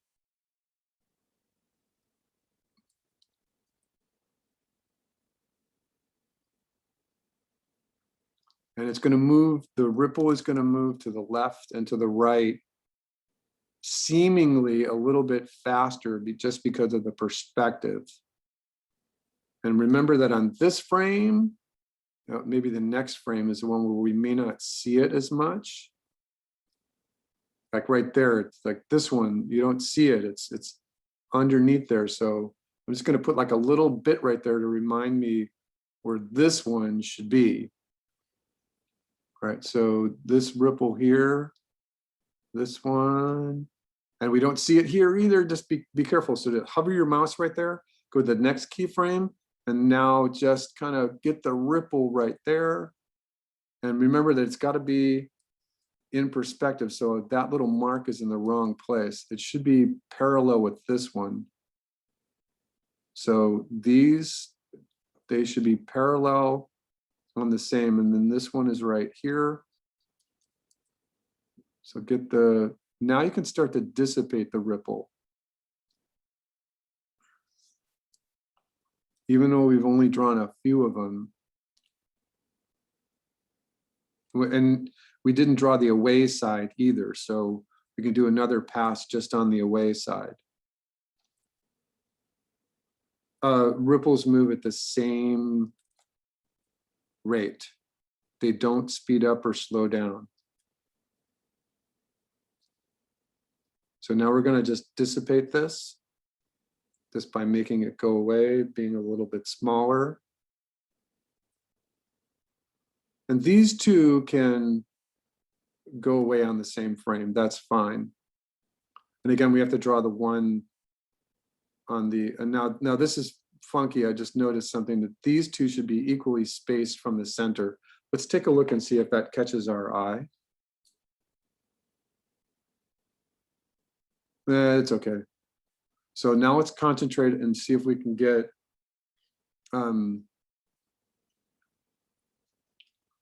the ripple that's in the on the back side of the perspective. So if I was going to draw an oval, it would be about right here.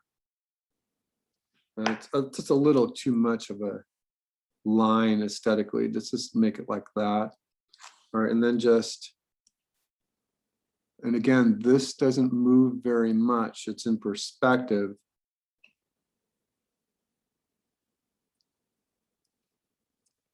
Oh, hold on. I think I did something crazy. Hold on.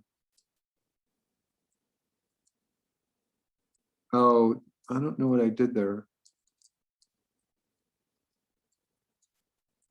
Okay. All right, so I'm just going to draw this ripple here. It's just going to become two lines. And it's going to go away.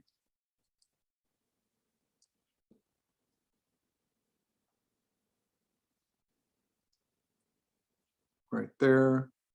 All right, so now let's go backwards. Now forwards, and what I want to do now is I want to put the ripple on this secondary splash right here. So if I start to draw it there, I won't see it. If I start to draw it right here, I will see it. So let's just put a little one. Go out 2 frames.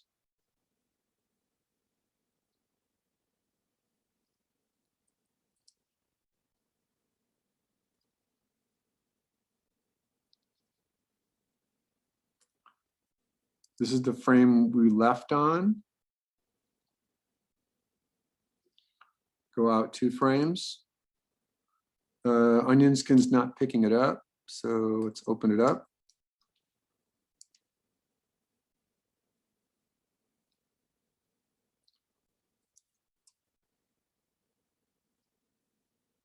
All right, let's save this and take a look at what we've got.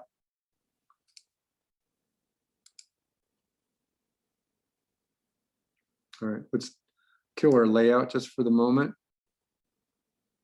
Oh, sorry.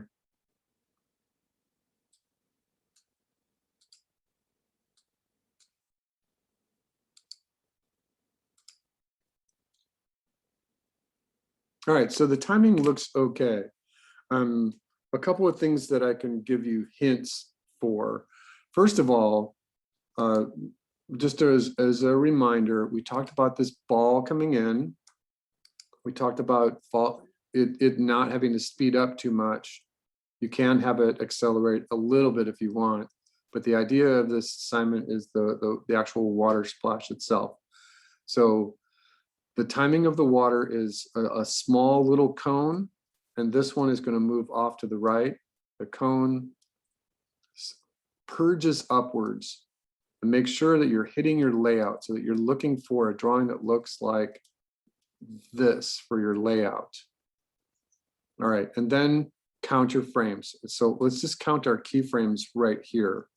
So our keyframes are 1, 2, 3, 4, 5, 6, 7, 8, 9, 10 basic keyframes. So on 2, that's 20 frames. That's 1 second. If it follows through, that's 12, 14, 16, 18. So over the course of 2 seconds, you've got a water splash. Save it.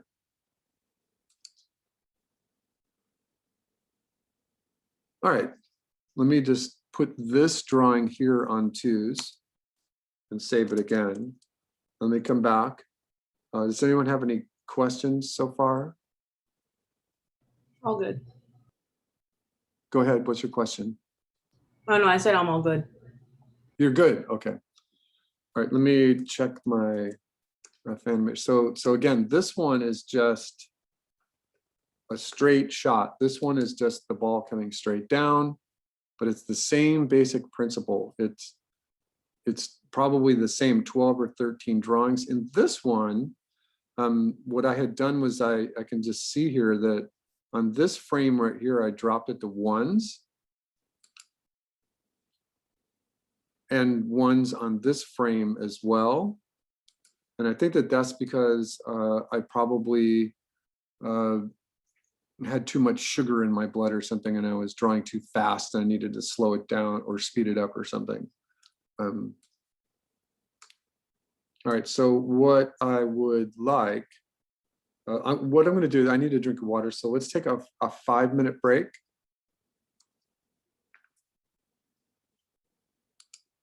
All right, let's take. All right, sorry everybody, I just get a drink of water.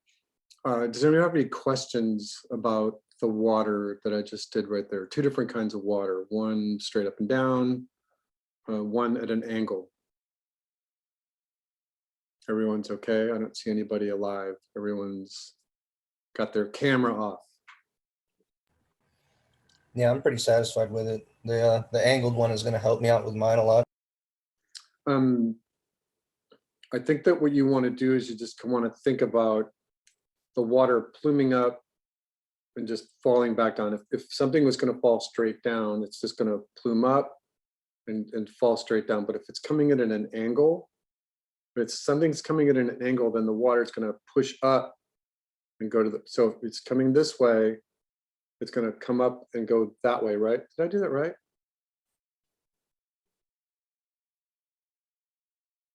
Right, it comes in and the water is going to push off.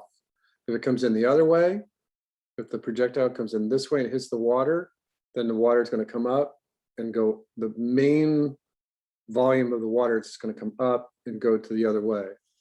And so one thing that you can do, and let's see if we can just kind of think about this for a moment, is, and sometimes I like working in Toon Boom rather than any other application, because sometimes you can do stuff off the screen.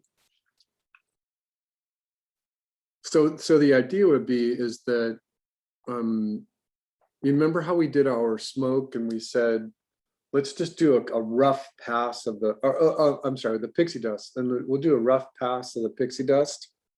By the way, someone gave me pixie dust.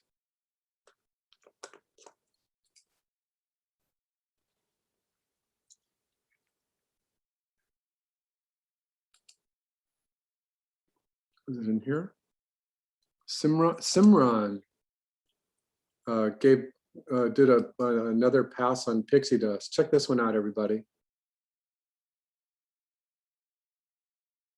So yeah, that came in just 2 days ago, 3 days ago. Simran, clap for Simran. That's excellent.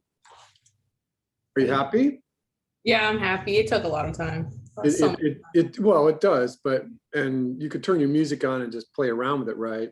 Now, Yeah. my comment was that I said, this is very good. It seems as though a snake is following the orb, Yeah. but the dust is great. Let's take another look at it. So, I think this is great. This is exactly where your pixie dust wants to be. But this is an example of something that can just be augmented just a little bit to get away from the idea of quote unquote the snake. Come on, Zoom. Wake up, Zoom. There we go. So my recommendation on this, and I'm glad that I remembered to talk about this, was that I think that this could be just completely, totally, freakishly awesome with 1 or 2 other passes. This core, depending on how you did this, if you wanted to go back in there and put a node on this and get like, how many layers do you have? I have to confirm. It's like 6, I think. So the one layer that is more definitive of the snake shape, if you will, if you wanted to put a node on that, take the transparency down a little bit, Okay. that would help. But if you just put in like a bunch of pixie dusts that were here, because I think that you need more of a splay anyway. I think that it needs to spread out just a little bit. Just like that many little pieces of magic for every single frame is all you need. I mean, just look at what I've done right there, right? I think that's all you need. So yeah, this one's really good. Okay. Yeah, I'll do another pass at that. And it's always good to understand that sometimes in animation, we just don't get things right the first time we do it, but that's okay. You're learning, right? It's not like each one of these projects has to be perfect every single time you touch it, but this is really good, which reminds me that, you all heard my little whining about my computer having to be rebuilt, but I remembered to save some things that are just completely and absolutely and totally precious to me. So for the Cinderella moment, I mean, this set the precedent for special effects in animation. And this is the whole shot. The one shot that I had given you or talked about was more of this shot right here, cross dissolving into the final ink and paint. And then as she turns, it goes into the final scene. And it's very interesting, but I like this one better. So I'm going to put this one in the chat area for those of you who are interested. And now I can't see my Zoom.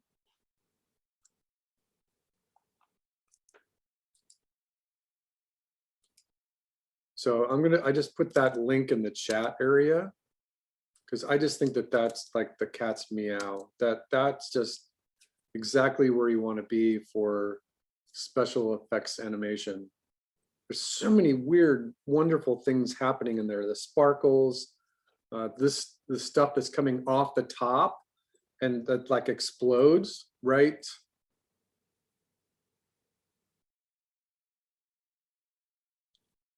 Right at the beginning, right? Watch as it goes to the top, right there. See those little things up there? That's just great. All right, so I wanted to remind all of you that we had a meeting last week with the department, and they asked for questions, and it was just like a follow-up meeting. They didn't have anything more important to really tell us, except that there were a couple of procedural things with the academy that were changing, and I don't know, I'll have to figure those out later. But one thing that was really important is I asked them, because this little announcement came up here for the spring show, And remember that for all of you, I was kind of teasing you about saying, oh, look, everyone, Simran has just taken this and delivered it. So I'm going to go add to the spring show. Remember me doing this? And that put pressure on you to say, oh, now you got to redo it, because if you don't, then this is going to end up in the spring show, right? And I've been like doing that for lots of projects that are coming in. It doesn't work. This thing, my boss said that it just like, it goes away, it disappears.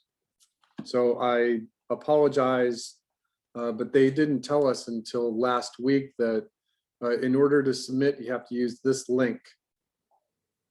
So go to the discussion area of our class and read the announcement about the spring show and use this link. So all of you should have your pixie dust. Just put it up there. All of you should be able to put your flags in there. All of you should have your tornadoes done. Although did I put a final tornado in there?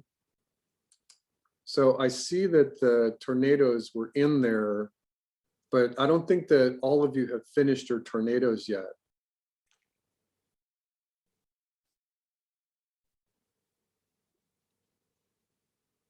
Not all of these are done, and so you have to get your tornadoes done.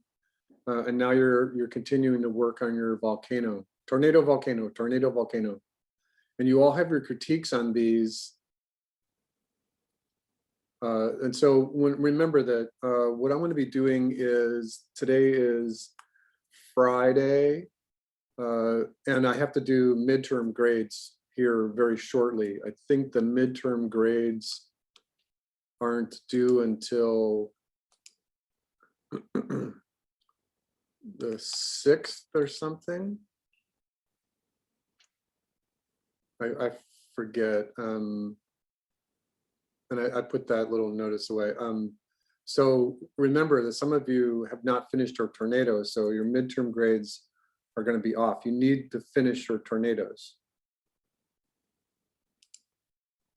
All right, let me take a look at something just really quickly here. All right, so yeah, I don't see anyone putting anything in today's folder. All right, so one thing that I wanted to go over here, let me just check my notes.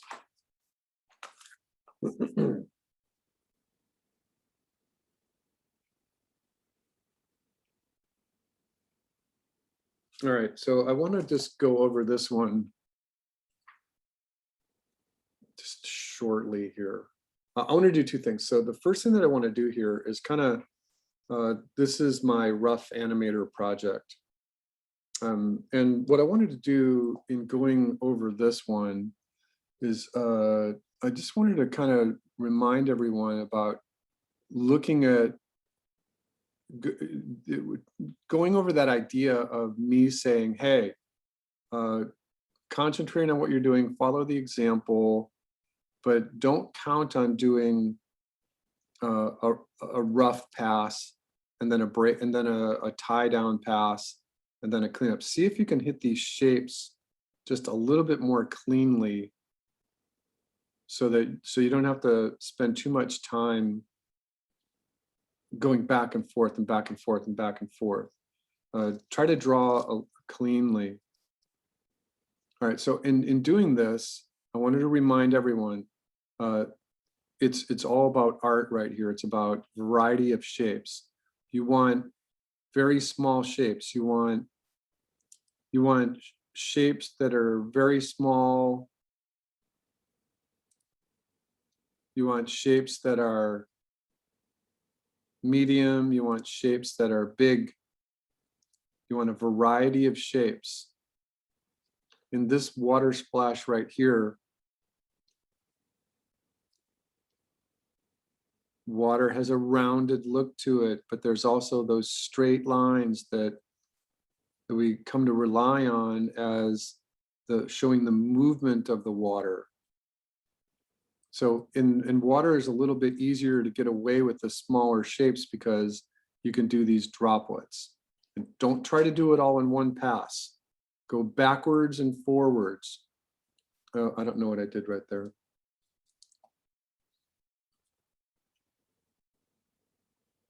Oh, you know what I think I did? When my boss is really funny. I said, you know, this rough animator application costs $4.99, and it's really, really easy to master. And when I had my computer rebuilt, I couldn't find the license code for it. And so I just emailed the proctor of the application, and he sent me a reply like within 4 hours. It was actually very nice. And my boss, he was very funny. He said, oh, whenever I have to do anything like that, I always just buy the application again. I'm like, no, I'm not going to do that. So I'm just noticing something right here. See where my mouse is?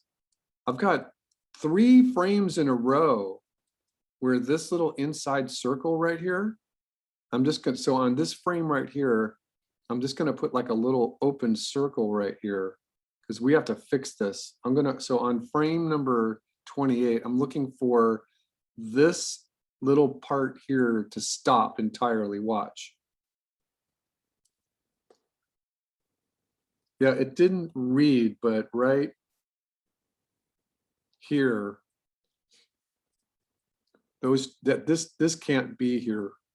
So what I'm going to do is in order to adjust this, I'm going to put, I just drew this circle right here, which is a hole, which is air. And then in this frame, I'm going to turn that air into the water droplet. Right. So what I would recommend when doing this is to get your main volume of water working first, and then go back in and make sure that the cone is visible. You got the 3D shape.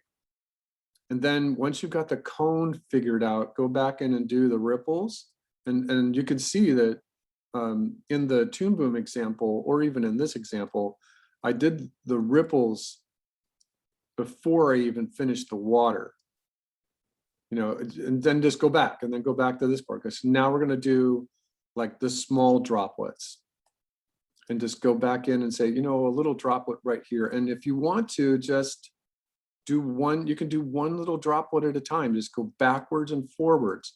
Go all the way back here. Okay, so now you're going to do one open hole shape right here. This is a hole. And so then it turns into a bigger hole. Then it turns into a bigger hole. And then, oops, I went too fast. And then it turns into a very big hole. And then it becomes a droplet. So, and then go back.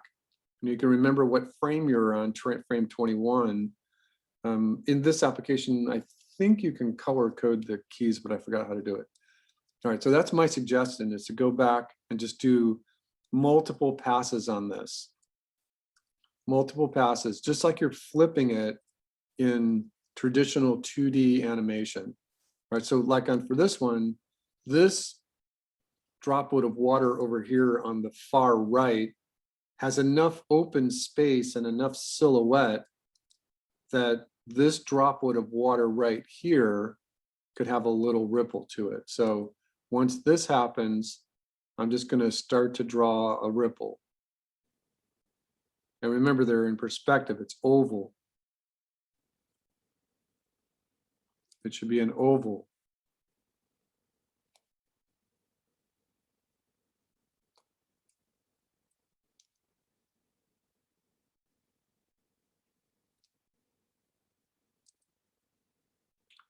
Again, remember that the ripples don't change speed. They move at a very constant rate. I believe, unless anyone wants to argue with me, that on a very, very large scale, that a tsunami is a ripple. And I also remember that tsunamis can move at about 600 miles an hour, if I remember correctly. All right, so you can see what I'm doing here. I'm just kind of seeing if taking this out to 10 or 12 drawings is going to make any difference.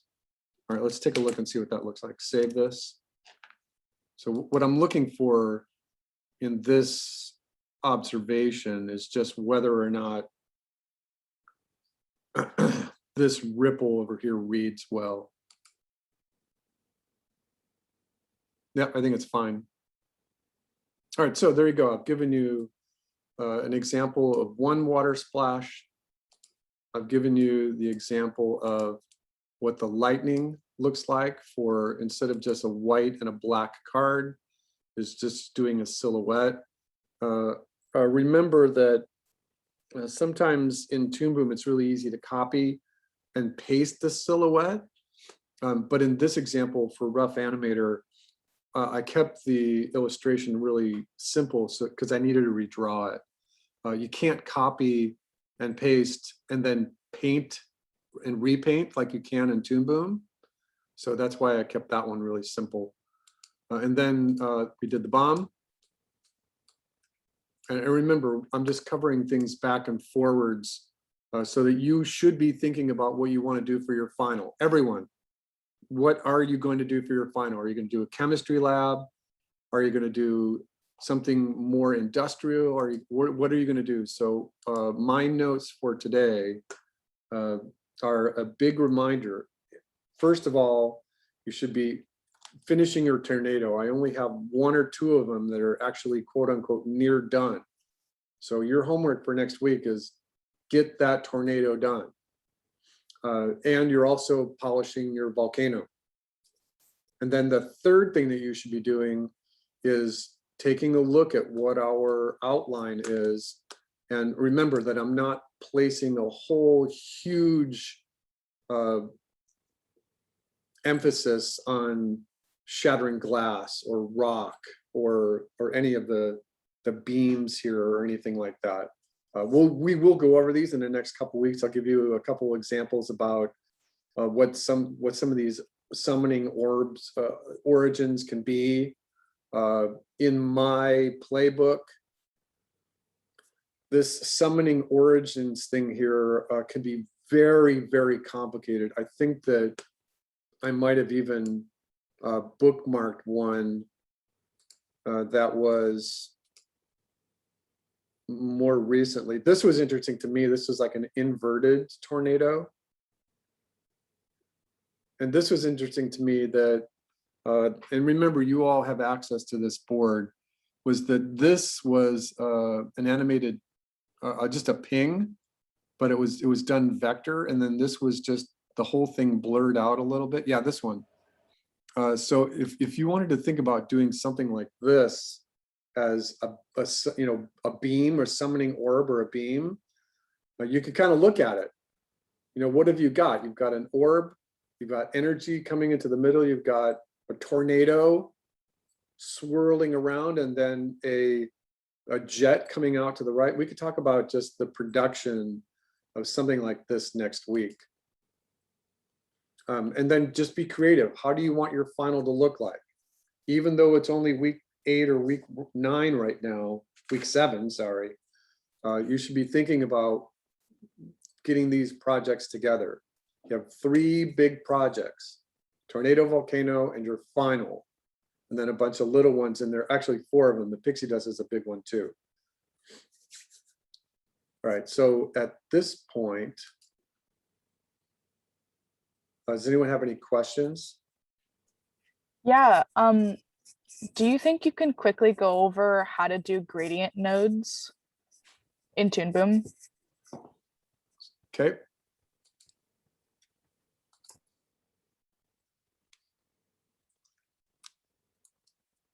All right, so I'm just gonna get a shape. I'm gonna do a new layer here. I'm just gonna call this G for gradient. All right, so just very simply then, I have an object and I'm going to paint it. And I wasn't prepared for this. So let me just remind myself.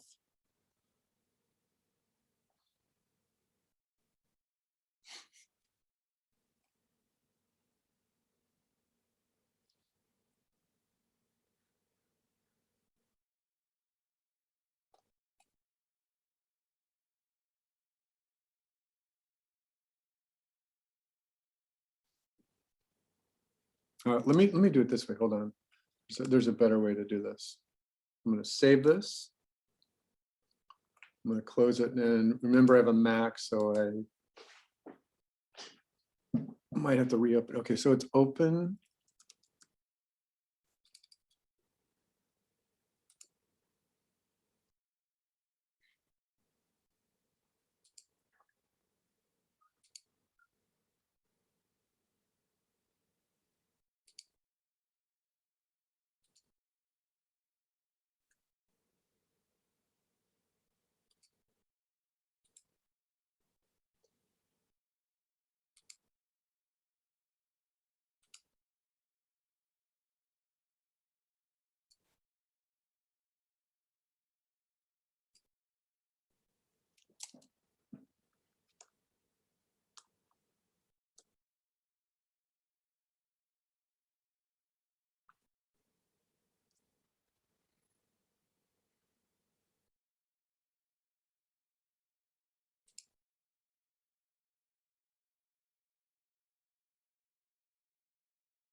All right, so what you're asking specifically is editing a gradient, right? Yeah. Okay, so let me identify where I am here.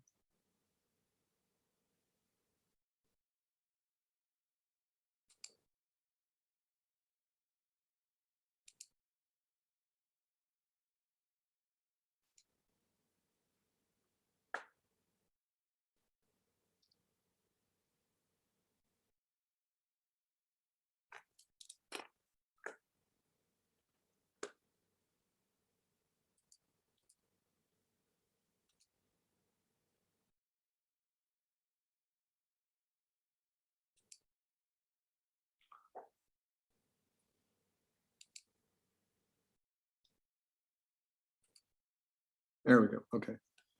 All right, so this volcano right here was painted with a gradient, and the gradient was set up here. So in your color, so when you're picking a color, you say gradient, right? Yeah. Charlie? Okay, so you just say, I want it to be a gradient, and you say, I want it to go from this color to this color, and you just set it up, and you say, this is going to be a linear gradient, and then you say, okay, you just leave it there. You can move your multi-wheel color mode away, but when you're editing it, you go to the white selection arrow and hold it down, and then go to the Edit Gradient Texture tool. Then you get this fun little widget, and this widget is the one that commands where it's starting from, where it's going to. This one is the limit, and so that's the right limit, and the lower limit is just by grabbing it and moving it. So you can grab this guy and move it, right? And so if you wanted to add even like a third texture to this, now let me see if I can Z out of this. All right, so then in your editing tool here, I believe if you just click right here, you can add another color. And so if you go to this one and say, I want this color to be black. So now you've made it a 3-color gradient. Right? And you can go crazy. I wouldn't go crazy with too many colors here in the gradient selection tool, but your editing tool is hover over the white arrow, the white selection arrow, and go to Edit Gradient Texture. And then you get this little widget. Okay. Got it? Yeah. It's really fun. It's one of those things that Toon Boom does really well. Oh, and then remember, everyone, that for any of these little bits of fire here, and this is just like me expounding upon the idea, was that I had my main fire working. and it was 8 frames, it was 12 frames, it was working. I got it working, and in this example here, I have a total of 88 frames here, and so the factor is that the thing can either be 88 or 8, or whatever the factors are, 44, 22, 11. So I think I might have had 11 frames in this fire cycle. And then I copy and pasted whatever. So I have fire 1, fire 2, fire 3, fire 4. And I just literally shift selected all of these and said, right click, copy cells from the timeline. And then I went to a blank frame like at the end, and I said, right click, paste the frames from the timeline. But remember that when you do that in Toon Boom, it creates nodes, it creates symbols. So in my symbol library, then I've got tons of frames in here for the fire. And you can look at them, you can play them. And so all of these frames of fire on the stage are just copies of this symbol. So whatever I do to the first frame of that fire is going to be copied everywhere I'm using the fire.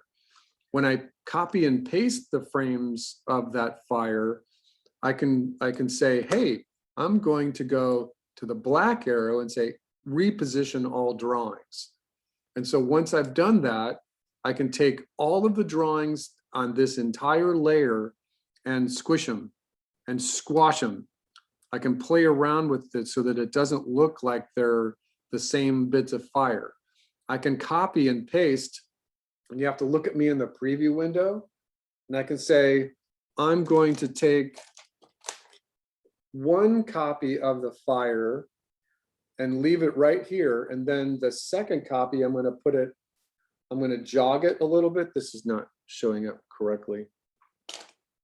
I'm going to copy the fire here, and then when I paste it, I'm going to paste it in a different position so that it starts and ends at a different place. And then I have to copy the part that overlaps and put it at the beginning. And so all of these fires are timed differently. That's the whole beauty of working in Toon Boom, so that all of these fires are the same fire, but they just don't look like they're the same fire because they're starting at different places. In this example here, I was doing a little demonstration of the fire moving as just shapes. If you can see that. See the little bubbles moving upwards? And that was just another way of getting the fire to work. There's another application of your water splash. And then a copy of the same exact water splash, but using the edit multiple frames tool. Here's the projectiles coming out of the volcano. Remember that even in this example, they're moving a little fast.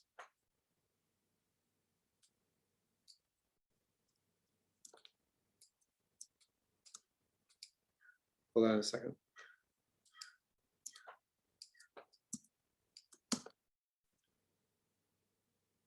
All right, Charlie, that answer your question?